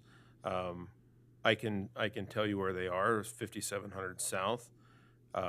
There's 4400 South where we already have one, and then 6000 South, and then 2700 West. So that's the areas in the transportation plan that we talked about doing such calming devices. There's other areas in the city that we can also recommend that maybe we have heard a lot about. I know 4300 West keeps on coming up. That's another road. Well, I think in the transportation study, it actually recommended 2 more calming devices on 5700. Correct. Maybe on the lower end where there's not speed humps. Down more by Emma Russell, yes. Put a feedback about the time you go through the chicane over the canal. Over the canal. Yep. So on 2700, is that north or south of 5600? It's actually, it looks like to me, nope. Sorry, my bad. It's 3100 West. How light intrusive are 2700 is at those? 6000 South, yeah. And then one at 3100 West, the Aquatic Center Road, right there. How intrusive is the light in them? Because like I have a speed limit sign in front of my house. I don't know if I want a flashing light in front of my house. Not that it's coming in front of my house, but it's obviously going in front of somebody's house. Yeah, good point. We've never heard negative feedback. I think, in my opinion, I think people would be happy when they have one in their front yard because they're wanting to slow the traffic. So I think the offset would probably be Bill beneficial to Northseth them. probably wants one in his front yard. What's that? I said Bill Northseth probably wants one Oh. in his front yard. Well, no, but I think if you had a choice between using a radar signal as a calming device or whether you use the speed humps, which we have on 57, the signal's much more effective and much more welcoming to the community than putting the bumps in. And we can Right. make better data-driven decisions because Exactly. They only light up when the car drives by, so. That's right. Correct. Yeah, so suggestion on our part would be doing it where the adoption is from the transportation plan. And as Councilmember Paul indicated, we can move them at a later time if we feel like we need to. But I also wanted to just kind of touch base with the city council to see if there's other locations that you would like one. Because I think we have more than what the transportation study actually indicated as well. Kind of throwing different things out there. I know in city council meetings, we've heard about Midland Drive, the lower part of Midland Drive below 3500 West as being one of those areas. 2700 West between 6000 South and 5600 West, that's another area that we keep on getting feedback about. We can look at these areas if you would like us to. If you would like us to just kind of do our thing, I'm good with that as well. So Well, I think, to your point, certainly high-traffic areas on 4800, certainly high-traffic areas on 4000. We're seeing a lot more numbers there. If you've got 6 coming, I think you could effectively distribute 6 across the city in very strategic locations that would be very beneficial. And certainly 4000 and 4800 are high-traffic. We're seeing a lot more. 6000, I think we'll find a little bit of reduction with that when we put the circle in. I hate to use that word because it's painful, but when at the 3100 and 6000, The roundabout? we get a roundabout at that Yeah. location. We'll be able to really mitigate some of the speed issues associated with that. So I think, council, unless you disagree with this logic, the transportation plan basically calls out specific areas. I think the city needs to fill that requirement. That was approved by you as a council, and by doing so, we need to finish that part. But he will have extras. And then he could, based on your recommendations or them doing assessment, they could basically place those effectively at different locations in Royce City. Are you okay with that? Yep. Yeah. Sounds good. I have a question in regards to your favorite speed humps. I mean, like, when is the life of those met by the amount of money that was spent on them? Because the roads are going to be redone at some point in time, right? That's correct. So where that still brings up so much consternation, is it possible that when that road's done, those could be removed and then you could change it with a more acceptable device such as this? And you can, as a city council, recommend that, and that can very well happen, and it doesn't have to wait for it to be refurbished. You can just simply says, I think it's appointed time those 3s have met their requirement. We certainly slow the traffic down and replace them with one of these radar indicators, which is a calming device, and in essence, it meets the requirement. But just recognize, as it relates today, the transportation plan calls for 5 of those on 5700, all the way to Amarillo. 3 of them are in place, 2 of them haven't been. I'm not so sure personally you have to put all 5 of those in there. Maybe if you put 2 strategically located radar signal devices as a calming device, you can meet the original intent of trying to slow the traffic down. Well, it might be something to look forward to because those people have to live there day in and day out, running in and out. And the people that it's really helping are the people that only come there occasionally. And all it's doing is causing grief for the citizens that live there. So Well, it can. something to consider. But I will, just a little history on that. It was kind of interesting that community was divided. We had people on one side that says, I'm tired of a 45-mile-an-hour vehicle driving down the street, and I will not put my children in the front yard. They wouldn't. The people that live on 5700 like them. The people that live in the side neighborhoods hate them. I see. When you say take them out, I don't know that I would take them out. They've slowed down the traffic. You take them out. Maybe it has done its and it- job. Well, it's It like when they works. took out the calming circle. Oh, They the wrote traffic 43 was tickets in horrible. 3 hours. Yeah, it's our average. So when you talk about the average speed limit, and to our speed limit would be 40. And there was some you know, traffic as you say, there.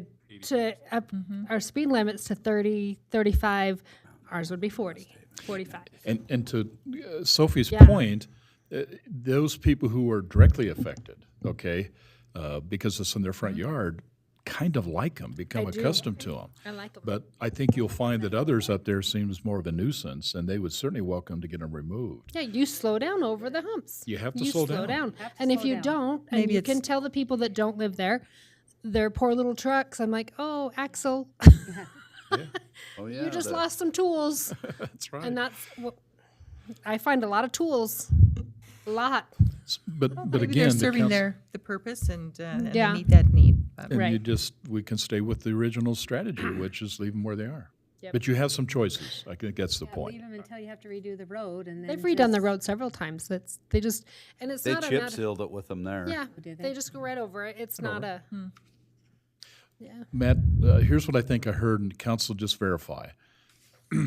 You have those calming devices, signals, meet the requirement of the transportation plan, and then wherever you believe it's in the best interest, okay, to Roy City to place the others.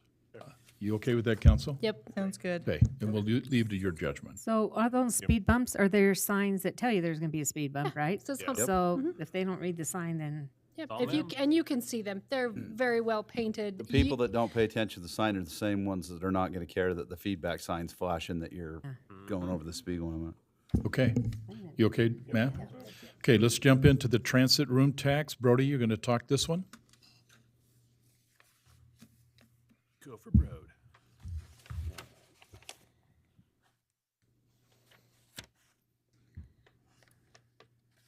You've had all night to prepare for this, and really? Oh, I see what you're doing now. Mm. How much time you got? So, yeah, transient room tax, there was, quite frankly, some negative remarks and information received when we proposed this originally. You asked me to come up with a little more information and numbers, so that I did. I would just like to say at the outset, understanding that it has the word tax in it, so it is a tax. But this is not a tax on Roy City residents. This is a use tax for those persons that decide to stay in Roy at a hotel, motel, or Airbnb type place. The tax is a 1% on basically the room charge. The positive thing about this is that this goes directly to our general fund. It's not earmarked or caveated of where it goes. So I think there were some questions on what it would do. I know there were some people who are just outraged at the word tax. I can't really address that. But I gave you some information. I also printed off as of September, every state entity that has this and what they're bringing in. That number is in here. But for instance, the county, and I do caveat, the counties get a higher percentage of this because they get a 4%. The state does not like cities as much as counties, so we only get 1. Weber County, in 9 months of this year, brought in $255,000. Davis County brought in $268,000. Cities around us brought in a varying amount of money. Ogden is a little under $26,000. Some of the smaller entities far west, Marriott, Slaterville, are bringing in $2,000 to $5,000 under this program. For instance, I tried to find maybe some cities that were more similar to Roy, like Logan is about $30,000. Layton is $31,000. They obviously have a few more hotels. Quite frankly, I spent a lot of time in Weber County. I also looked in Davis County, Cache County, and then also Washington County. Of the cities in those entities, Roy and Eden are the only cities that I could find that have a specific hotel or motel that do not have passed and approved the transient room tax. Eden has one small, like, bed and breakfast. I think it's like 3 rooms. Everywhere else, specifically in Weber County, there could be some differing ones. If you have a hotel or a motel, this has been passed and established by the municipality. So with that being said, you know, the city council is in charge of revenue. The simple way to raise revenue that no one likes is property taxes, right? We all know that. Beyond that, we look to additional things to improve city revenue. This is, albeit not going to change our city budget, right? But it is a revenue stream that is not a property tax on the residents, which is why we brought it forward in the first place. And why, quite frankly, staff, specifically myself, with what I've been asked to do for the city, think it's a good idea. We can be a little more open about it now. I tried to, cleverly as I could, say this in the initial presentation, but quite frankly, the way this got brought up is that the developers who are proposing hotel projects in the near future asked me why we didn't have it. When they want to bring a hotel in, they want to say, look, the city's gonna get an extra 1% of all the revenue we do. Right. So Rob kind of put it out of the bag that there are, quite frankly, hotel projects that are waiting to see what happens with the CRA creation and what we do with Woodbury. So I didn't just dream this up one day to make, you know, residents mad that we brought a tax to city council. This was brought up by the hotel persons and the hotel developers. And like I said, we're quite frankly the only municipality that doesn't have this revenue stream for our budgets. So this doesn't make or break if a hotel decides to come here. No. Right? No. Well, Correct. and this is how I answered this. When you travel, do you Right. care if your hotel room is $109 or $110? No, Would that change your operating procedure? no. No, And like I you think say, the- it doesn't do anything for today, but in 5 years, I'm hoping it Well, it does. does do something today because we have a motel. Yeah. Yes, you're right. And we have Airbnbs. multiple We do. rooms like that. Now, if we don't necessarily need to dive into that, the policing of the collection of tax on some of these Airbnb type Okay, rentals is very difficult for a municipality. right. But also, if you choose to operate that sort of business, you should pay your taxes. the But same way future that we do. hotels in our area, Correct. this, okay. So if we I- pass this, where we start charging that hotel, we franchise tax? Yeah, on the- there's, and it's laid out, it was laid out originally, it's in your material. There's basically a 90-day window from when it's passed to when it becomes effective, and, So first of the year, we're looking realistic. well, 90 days from whenever it's passed, so yeah. I think the biggest thing was lack of understanding. I mean, all I heard, and I'll admit that it was my stupidity, was all I heard was tax, and that's a great word for people to talk about. And I understand that, right? It's easy. The discussion we're having now is probably the discussion we should have had before the presentation. And fair enough. I'll do a much better job of Don't putting take my stuff don't on. take it bad at that, but it's Well, just it is, because that's what you just said, and Yeah. it's fine.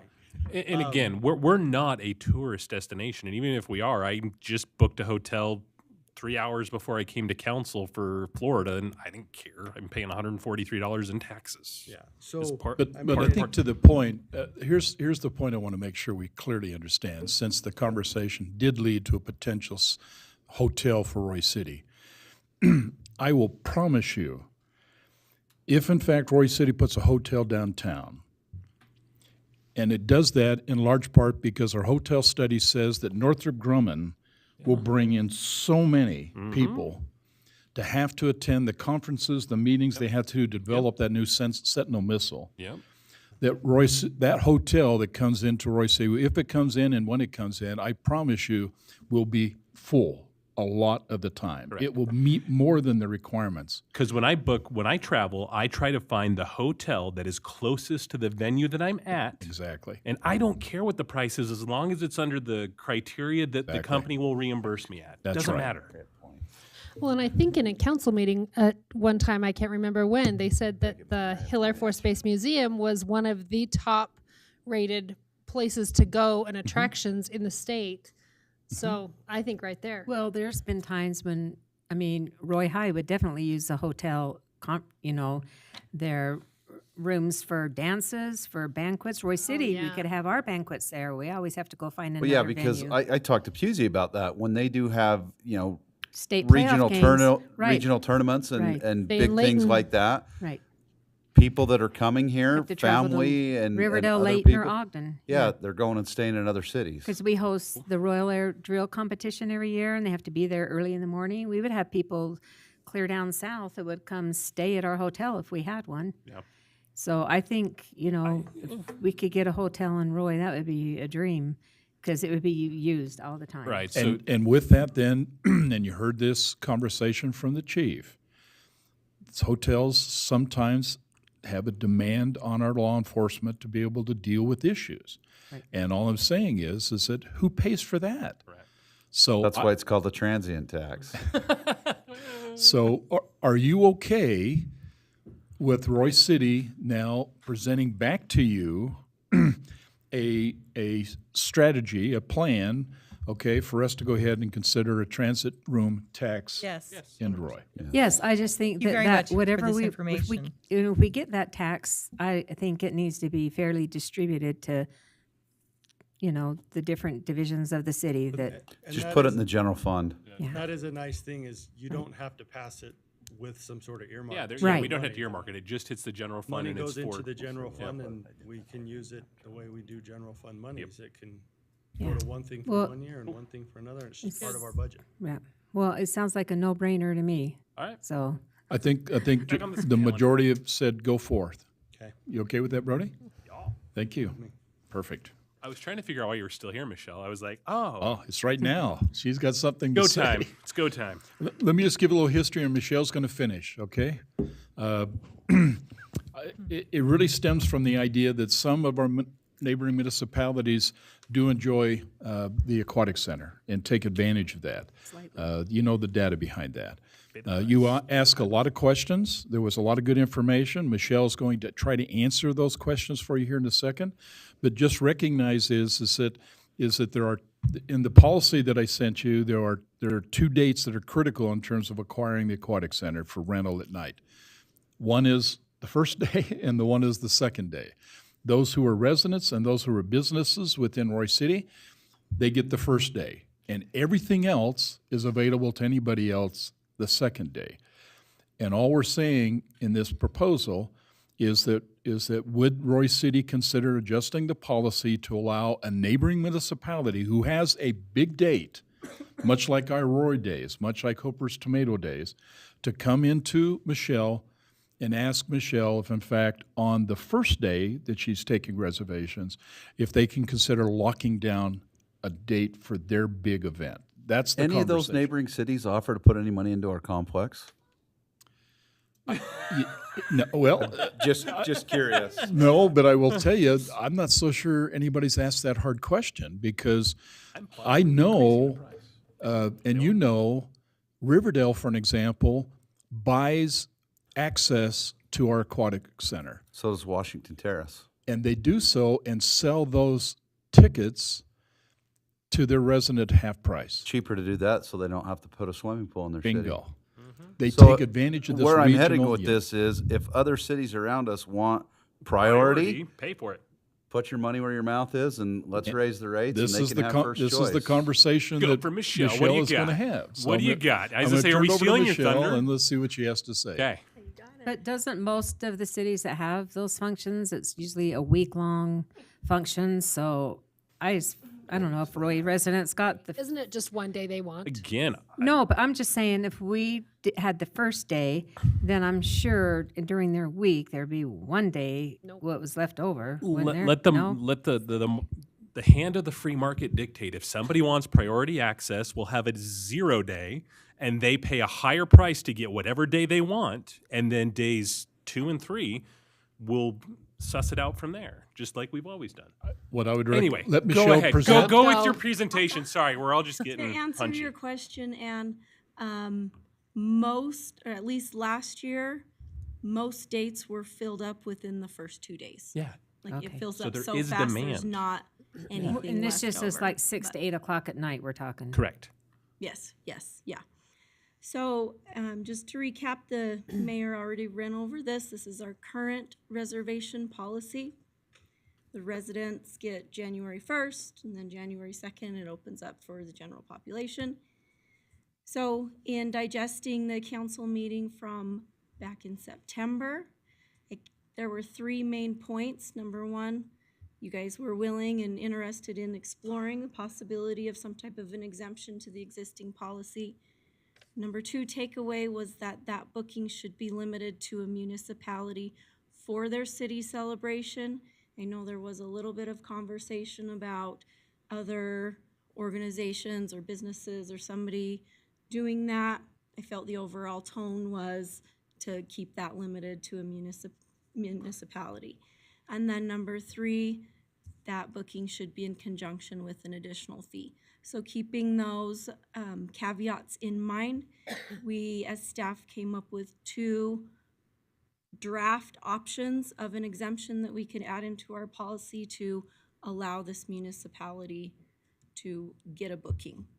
The first draft would be the municipality can get a booking on the first working day of January, provided that rental request meets some criteria, which I'll show you next. And then the second option allows them basically an early booking. We just chose December 15th through December 31st to get that on the calendar just before anything even opens up online or anything like that. So with those two, the caveats, the criteria would be here. The reservation must be in conjunction with that entity's annual city celebration. Only one date may be reserved for this purpose. And then a $500 premium booking fee, for lack of a better word right now, will be charged in addition to the non-resident facility rental fee. These last two are just kind of in-house items for us to be able to actually do the reservation. It has to be done in office or over the phone. We don't have the ability to allow this through an online option. And then just they must follow all of the facility rental procedures, rules and regulations, and agree to our terms and conditions, just like anybody else renting the facility would have to do. Cool. So here's a comprehensive look at it all for you to discuss, see what you think. If we're going to charge them a questions? premium booking fee, I'd say draft language too. I like Oh, the dates yes. of the 15th through the 31st just Yeah. because you've got your calendar year and they can get it on their calendar. I don't know. What's your thoughts? If you're going to give them the opportunity, let them actually have the opportunity, because if you're doing it on January 1st, Yeah, then it's a you're rush. defeating a lot of the purpose Yeah. of what we're trying to provide for them. I mean, it is a city event, and we're trying to be intercollegial with that, with our cities, and respecting that. So I really like that Yeah. option as well. And it's not an advertised. It's not like everybody's going to know that they get to pick. It's going to be those cities. Just go out to the municipalities that gonna normally book ask. with us and say, here's the Right. deal. Here's what we've come up with. Correct. Is there Yeah. multiple besides just the one? So Is there? that's Riverdale does rent the facility several different times throughout the summer. I don't believe any of their rental is in conjunction specifically with their city Well, 'cause theirs is- celebration. yeah, 'cause theirs is the July 4th of 4th, July. yeah. Okay, so is theirs just randomly? They just pick Yeah. whatever's Pick those, left. yeah. They Yeah, don't really they just care. pick They a just few pick dates. few dates. Yeah. Okay. And There who else? there is at least one other city that I'm aware of. West that- Haven, don't they? They're the ones that West Haven wants to Was it rent West Haven that wanted Yeah. it? So yeah, West Haven was the one that wanted it for this. I know that South Weber does book it sometimes. date? But they don't book it under South Weber. They're booking it under one of their employees' names. So that's a whole other That's a whole nother thing. caveat. But If that employee wants to pay that $500 premium, totally cool. Thank Yeah. you. So anyway. But I is say it the during $500 their? premium should Is be it for during anybody. their city Where time do their though? employees live in Roy? Okay, so I That's think the when you reasoning say behind to the first them, day. yeah, I think when you say, hey, this is available for your city, if you Yeah. want to take advantage of it. Otherwise, we're not going to guarantee that that spot's going to be open nor that date. So, and then if they want to book it under their employee's name, so be it. Whatever. I agree. How many dates in total throughout the entire season do we have? just depends on when depends on when Roughly. the school schedule Okay. falls, but 50 to 60 dates Really? over the summer. That's a lot. Really? Yeah. Yeah, It's 'cause basically Memorial Day open to Memorial Labor Day. weekend If we through charge Labor a Day. $500 premium to the free market, if we got half of those that would take and pay that, I'm just No, saying. no, no. It's, Isn't it just for the few? it's just for the municipalities. Yeah. But I'm just saying, Oh, I mean, if we're going to be opportunistic, well, we're charging a when- premium to a and municipality. Why not to a business that would are we pay going the to $500 discuss that out? too? The rates of businesses. Are we discussing that tonight, or not? Well, It wasn't on the agenda, but I'm Certainly can. injecting it, I guess is what I'm saying. Well, I Because think you get that's 20 where- businesses. You get yeah. 20 businesses to pay $500. You're now talking $20,000 into the coffers. And for the businesses, they're like, "Oh my gosh, I'll pay that any day of the week." Right, And so that's- why not up yes. that a little bit? I'm not saying Again. what you're thinking. But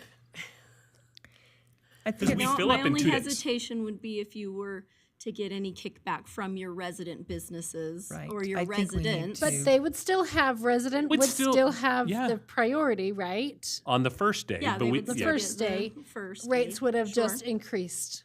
If you're gonna do that, why not just increase the rate I tried and that. make it flat? I would just interject. Yeah. You've got to give a go little bit ahead. of a Like I discount said. to our Doing residents. this last time You've we got talked to. about it. We changed the rate structure last year. Right. Maybe this is, again, not a politician, so I apologize. Darn near everyone that rented it, then found some Roy resident or Roy business. Right, yeah. Our amount of non-residents who rented it went down like 75%. Oh. That's what I was going to say. People are going to Oh. lie and get someone who lives in Roy to just We're rent gonna it for have them. this conversation Sure. about free market and that. Just Right. pick a price and that's what it is. Okay. Right. If you wanna Oh, charge agree. a premium, Okay, and so what Roy about if residents still get first dibs? You do the date, right? You do the date, but you do a flat rate. And then you're not, people aren't coming in and saying, "Oh, I'm this business." Oh, I am a citizen. Right. Yeah, okay, fair. My preschool was shut down. Yeah, I Like, they're gonna actually find- pulled those figures Brody was talking about, and in 2021 get and through this. Sorry. 2022, it was almost 50-50 resident and non-resident. Then you guys made the change to have that bigger increase for the non-resident, and it was 80-20. Oh, they're gonna The- find Yeah, out. people Okay. are going to find a way to Okay. People will game the system. finagle around that. Yep. They'll All just, right. Well, yeah. So can we discuss a flat rate then? I mean, why not? I mean, sorry, I didn't mean Sounds to. like Randy already has. I'm totally. I mean, I like I said, if we're seeing What's our 80-20 rate and last we're year? hitting 100% within 2 days, we have Oh, yeah. we have something that the free market wants. but I'd Okay, like what to was just last back year? up. So the I'd just current- like to back up. Just move them all to 1,500 and 2,000 for a municipality, and then you get a premium day as a municipality. There you go. In regards to them coming into the office, you said they could also call in by phone. So I think that's nice. Yeah. So you're Yeah, facilitating yeah, that. Yeah. Yeah, I just don't So- have the ability for them to do it online. With an email. So or I think something. that's nice, the phone or so it's not that they have to come in, that they could still communicate that way. I think that's nice. And I think before we just randomly pick numbers for the amount, I think it would be good for us to maybe consider, about how many people usually come to the parties, how many people, do we have any idea on what those are? Do That's we have what irrelevant. It's irrelevant because it's a business or an entity that's renting it out. They're not basing it upon. Yeah, They I've don't Right, care. but aren't we charging businesses and individuals the same? And or what's our max number? Like, what's our max number that we can have at the aquatic center? What's our max I- occupancy rate? I do not know the max Off the top. occupancy rate off the top of my head. You know I what? would It have to seems find like that it's out. 1,500. I It's think. quite a few. Oh, really? Yeah. I think it's like 1,500 when I asked Travis when we did it for the high school. It Yeah. seems like he told, Okay. because I asked him that, and it seems like he told me it was around like 1,500. Well, and I've been to parties where there's been 40 of us, and then I've been to where there's 1,000 of us. Like, It just varies. yeah, Depends it upon does the vary. organization, entity, how they, broadcast But a it. And business who is is invited, gonna- and that's yeah. their prerogative. They want it. They don't want any lines on the side. Yeah. That's what they get. Yeah, if a business is going to pay Yeah. or a city's going to pay, they can't guess how many is going to show up. No, I there's mean, just a they're going to limit. pay no matter what. Mhm. But And I you just think have we to just look have at the benefit of what they're getting, right? They're Yes. Right. renting it for exclusive use. Correct. right. On the Right. application, it says not to exceed 1,000. There you go. No. Okay. There's our max capacity. All But right. that's not the capacity of the aquatic center. Right. That's just what we say for the private For the event. private event. yeah. But we're not like ticking. And is that because of staffing? So we are, knowing what staffing is, we're gonna staff up to 1,000 patrons, or? Yeah. Is that Yeah, what that that helps number is us for? know what So the then we can staffing say, needs to okay, be we've got to for have that. that. Cool. Mhm. All right, so back to the municipality discussion, which is what we were here for tonight. $2,000, they can come in the 15th through the 31st. Done. That's my motion. I don't think we're motioning, but it's just, you know. And then we can address the broader. Well, if we hurry, I can make my favorite motion. I'm trying. Okay. Unlike the transportation plan and the other discussions with the stop signs, this is a fee increase that we would have to bring it back to city council. Okay. Correct. So bring back a proposition. Okay, so let's see if I can summarize what I think I heard. Twice the fee for everybody. Yeah. Michelle, are you comfortable that you might be able to then frame up a proposal based on what we've heard? And we can formally bring that back for the city council for final approval? You okay with that? Okay, if nothing else, you can listen to some of that. The idea was, I think I heard a base price of $1,500 for everyone. Those who want to be incentivized or prioritized, a $500, okay, to come in, and a municipality. Municipality, though, But meet the criteria that you've already documented. And that's fine, she defined the criteria for us. And then if you can bring that back to us in a more written format, that the city council then can make a final decision and if necessary, make final adjustments during the meeting. But I think we have a consensus based on what you presented. well, and And don't forget, just- we need what, $500,000 liner, or is it a $750,000 liner? It's a So, moving target I mean, it doesn't hurt that to increase fees. if you're gonna use the facility and you want priority, you're gonna pay for it. And just so I understand correctly, the difference between a resident and a non-resident is not going to be the fee, it's going to be the time that they can actually reserve. That was the original We're intent. going to flatten the fee structure. Doesn't matter who you are, because we saw when we increased the fee structure, people just game the system. So, sorry, Charlie, we're just making it a flat fee. Okay. And I don't think we're not gonna see any fallout. And remember, this whole focus is simply on renting. Has nothing to do with the normal day-to-day operations if a person wants to simply come in and use it. Bingo. But if they want exclusive right, which was what Michelle suggested, then they have to basically provide this process to get exclusive right to the aquatic center. And just for municipalities, we're not broadening that out to everybody, correct? It was intended just for the municipalities, and I think if you're okay with that, once she frames the policy, there's no reason why we can't send the information to all the surrounding municipalities, because there could very well be ones that says, hey, if you're willing to do that, we're willing to want to participate. Brody raised his hand. Are we limiting how many days a municipality can rent it? Because Riverdale gets it 5 days a year. We're going to give them priority 5 times? But They only pay the on their, $500? I don't care. no, because it says right on there for their days. Says with I the like- Festival conjunction of their days. special day. Right. Special event. I like that. I see, yeah. No, because it said 1 day. I like her criteria. Only Yeah, one the day. criteria Okay, I limits gotcha. it to 1 day at One that day. premium. One day Right. for their. I think that's nice. And then they Okay. can rent it beyond that If they were multiple left over, times. they So can then rent that it would back. be Yes. the second day. Yep. It's the second day I'm of gonna the, throw you a Randy squirrel. Can we get it open on Sundays next year? if we increase. Can the get budget, staff. if we can get Yeah, staff, we could certainly look at it depending on how Well, they get the staffing. It'd probably be easier the next year, because then we'd have our aquatic center done and we could train all of our own lifeguards at our own lifeguards. aquatic center. If we have enough and get 'em. applicants. And if we can get enough employees, that's the whole thing. Yeah, It's a Yeah, staff issue. that's the big It's not thing. a- Thank you, Michelle. Love this. Thank you, thank you. Yep. Yes. Okay. And Roy Day, or who's doing Roy Days? Okay, next one, we're going to have discussion on the 2024 Roy Days recommendations. Sophie, I believe you're leading us on this conversation. Crushed it. Yeah, don't go too far though, Michelle. Okay, so Roy Days, there's just been a couple of meetings that we've been involved in, and it was the concerts in the park, how well they were attended, the variety of the shows they had. I thought they did a really good job on that.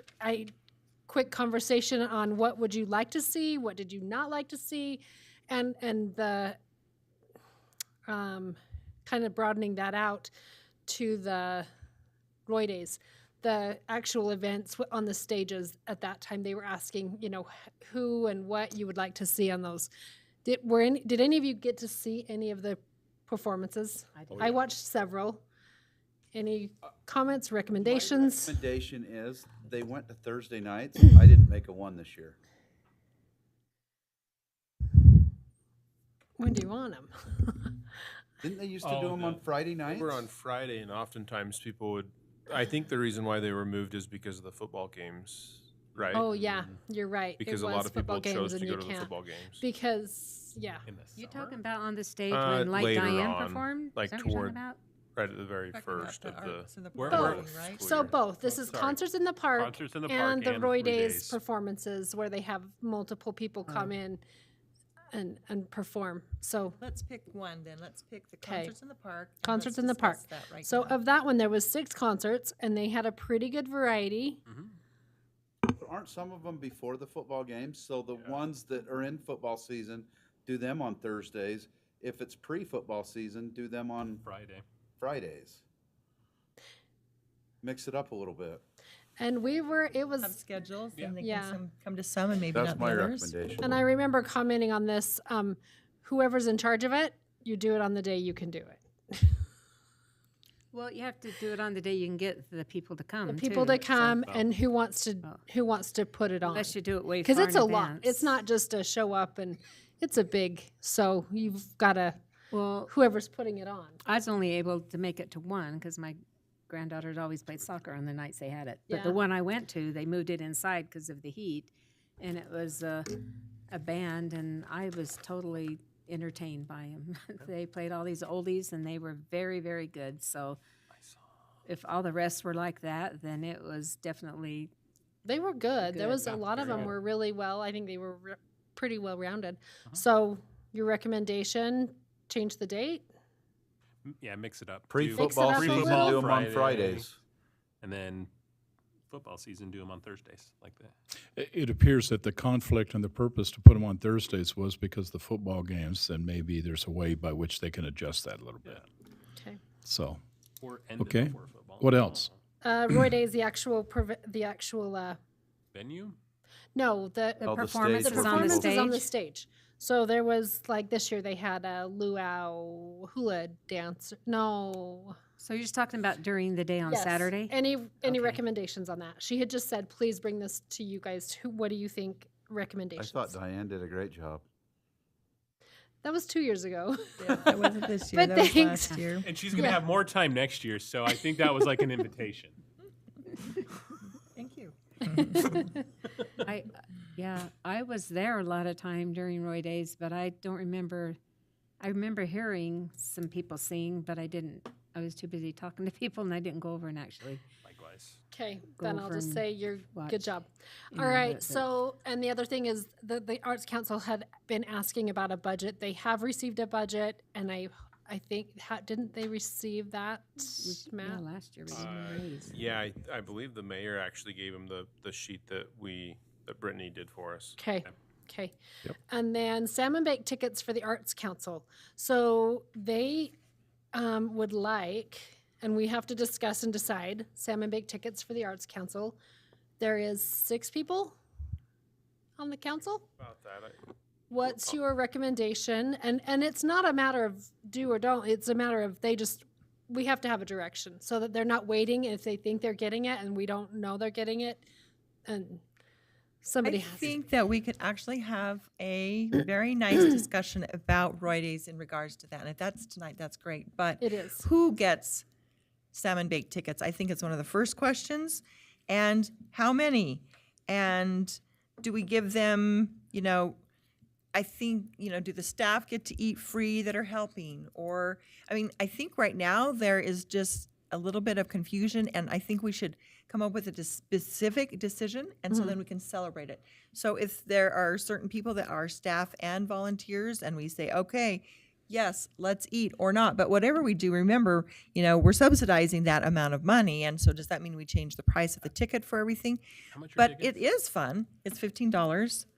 And so I think that 50, I'll buy. we should make a decision in regards to that. For example, some of the people that donated money or donated items, the businesses, they received 20 tickets or 15 tickets but then it was kind of a mix-up. It wasn't consistent. So I think that we've had some ideas in regards to let's have something that's at least consistent. So if it's the Arts Council and we feel great about it, yeah, let's do it, but let's look at it, I think, bigger than just the Arts Just the Council. Arts I think Council. it needs to be. I Do we, agree. does the city council, do we each need 6 tickets all the time? Or what about the planning commission? Or what about the list goes on. Or if we have people donate and they donate, $1,000 or $1,500, but we give them 20 tickets, and that's another, do we just, I think that there's, it's a bigger pot than just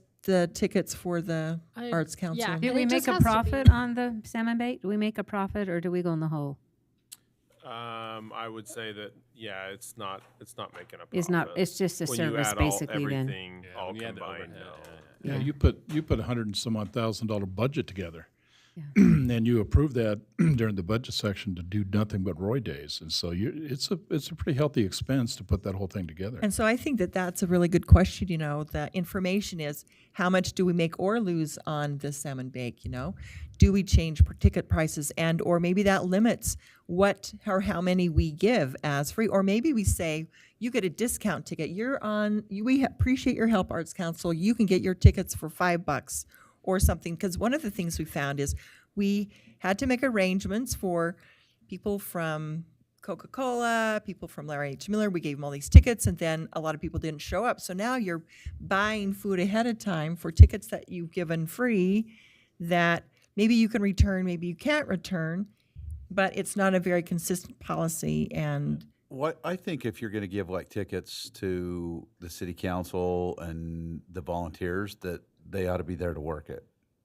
Right. I think that's very appropriate. And yes, we have someone who are in the middle of this. Thank you so much. I can speak to how many salmon bake tickets were given out this year. Okay. For free? This is the free? Yes. Okay. So these are just the vouchers for free. So mayor and council were 6 tickets per individual. And then in addition to that, there were sponsor tickets given out. Staff didn't get tickets. Any staff or volunteers got to eat for free. Which I So agree with. in total, there was about 178 tickets given out. And then the staff and Including volunteer? the Arts Council. And I know there was some confusion on the Arts Council side. We gave them 1 ticket each. And apparently in the past, they had been given 2 tickets each, so them and a companion ticket. Of the tickets that were given out, so of the 178 tickets that were issued, 76 of them were redeemed that night. So less than half. So 100 of them, probably your sponsor ones, the majority of them went away. Yeah. So maybe you don't give sponsors. But was there a lot of food left over? No. No. So No, there was not a So lot of maybe we food. It couldn't have was- fed those 100 if they showed up. But Well, And they the don't other- plan on it. They know that those tickets are not going to be Yeah. used. Maybe, maybe not. Yeah, But well, the They other could thing, but give if you them out plan one the day. food for They that many could. people, Yep. They then could. the other thing is, and we kind of talked about this briefly at the wrap-up meeting, but I do think we should move towards using more tickets and not just doing the checkoff system. There are several benefits for that. The sponsors were very disappointed that there weren't tickets being handed out by everybody because they had expected their name to be on those tickets. The other thing is there becomes a bottleneck when you're trying to check off all these names for the system. So that bottleneck, if you just had a ticket, you could pass it off. So I think there are several reasons that would be nice to go towards the ticket. You've just got better advertising, vendor names, and then I think that that would be a good thing. And we talked about a lot of other things, and I don't know that we have to go into all of that right now, but those are some of the thoughts and feedback. And you were saying staff and volunteers were able to eat, but they didn't need to have a ticket, right? Yeah. Okay, so We didn't staff issue is able to. tickets to the staff that were working. That's the good, event. because And that's, then we also work. tried to have most of the staff wait until the end so Yeah. we could make sure we had enough food to cover the tickets that were issued. but maybe we could celebrate that more. Maybe we can say, you're here, let's eat, and let's eat first, let's start it, then you can be there, and it's like a celebration. You're here, we're great, thanks. as opposed to, at least the impression I got is like some staff weren't sure if they could eat or if they were supposed to eat. The volunteers, I had told them that they were going to eat because that was part of the, the deal. But maybe that's part of the way we talk about it, is turn it into a celebration so they're not just having to wait, and that we use it and we say, okay, this is how many, and we plan for it, and as good of course as you can for anything when you're allowing last minute tickets. But yeah, if we're going to allow it, then celebrate it and not make it, oh, I'm just trying to hurry and eat a little nibble here off to the side or after everything's over. But that's just an idea I have, is whatever the decision is, let's make it and then move forward with it in a broader, How many more tickets exciting do way. we sell? I have that, hold on 1 second. Tickets purchased, 398. Excuse me, 401. Tickets were purchased, and then we also had 50 day of sales. So 451. 451 total then? Sophie, where do you want to take the conversation now? Either way, I don't know that it matters how many or not how many. I think people just want to be told what they're going to get. And it's not, and I don't want to have to tell anybody the day of, sorry, you're only getting one, or, oh, you're getting 8, oh, but you don't use any, like. How many tickets did we give the sponsors each? So that's what I'm. You don't have, it's fine. And do they I know- use them? It's fine. No, I mean, That's like, yeah. So maybe we don't. but Maybe ask we them. have a diagram that says if you've donated 5,000 or more, your sponsorship includes 20 salmon. Oh, that's bake good. tickets. Okay. So we do have that, and I'm trying to find it. I just. That would be nice, because I think if we could have it set like a formula. Yep. Okay, and you get this big of signage, and this happens. Yeah, we and, have that. So who that's were our good. major Matter if I can find it. sponsors? Who were the major sponsors that got the 20 tickets? Is that for all of Roy Multiple, like, Days? Larry All of Roy H. Days, Miller, or is it for there's- Salmon Bake sponsors? So this is all of Roy Day Oh, okay. sponsors. Oh, not, I see. Not Okay. specific to the Gotcha. Great, salmon. okay. So it's broad. Yeah. Okay. Yep. So Coca-Cola, Parsons, Larry H. Miller, they didn't get 20, they got 10. And they are no They didn't use longer- any, and that's, right? Dude, is- That's where I think we've got to figure out a way to Yeah. regulate that a little bit better, but I don't know how you do it. Is I don't- Waste Well, if it's Well- part of the package, then it's their They choice. weren't a But And let's- sponsor this They year. weren't? Oh. Let's offer this, let's offer this solution. Certainly, the Salmon Bake is a big event. But I'm sensing from the conversation, there may be other Roy Day elements to this that you'd like to have a conversation on. Certainly, the Arts Council has their issue and would like to have much more connection to it. In this case, they would like to have probably better advertisement in the Roy Days as it relates to the contests that they have. And they certainly would like to be part of the Salmon Bake, because that's a tradition I think they've enjoyed in the past. Matt, I believe there was an effort to simply say we were going to sit down and have a Roy Days kind of a conversation. And it involves all the elements of Roy Days. We did. Okay. In the course of that conversation that we have, was any of these issues discussed? Yeah.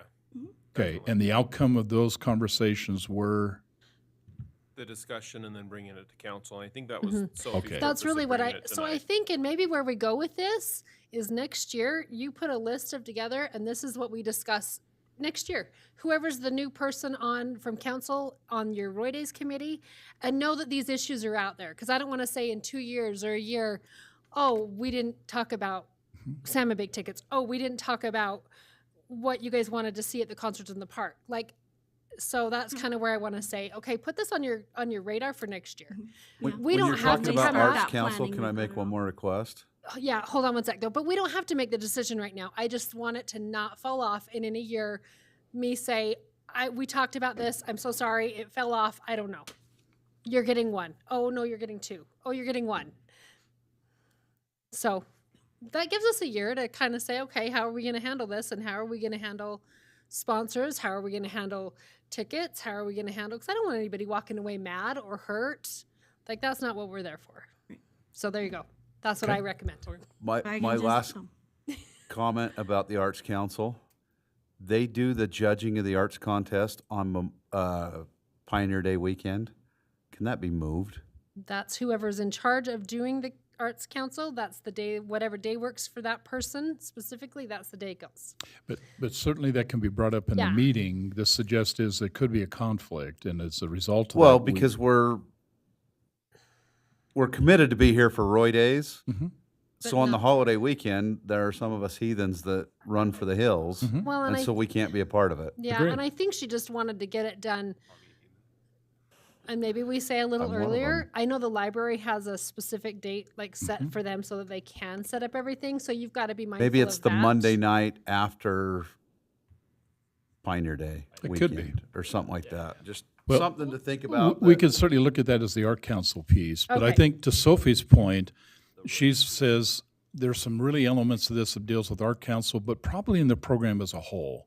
If we can take some of the recommendations that she pointed out and make sure we infuse that into the meetings that are coming up for the next Roy Days event, then I think we can satisfy the need. Yeah. Now, Michelle, if that's you, if you're the key person to the Roy Days events, then we'd ask you to simply take the information that's been provided and let's see if we can't just make, when the time comes, we just insert that.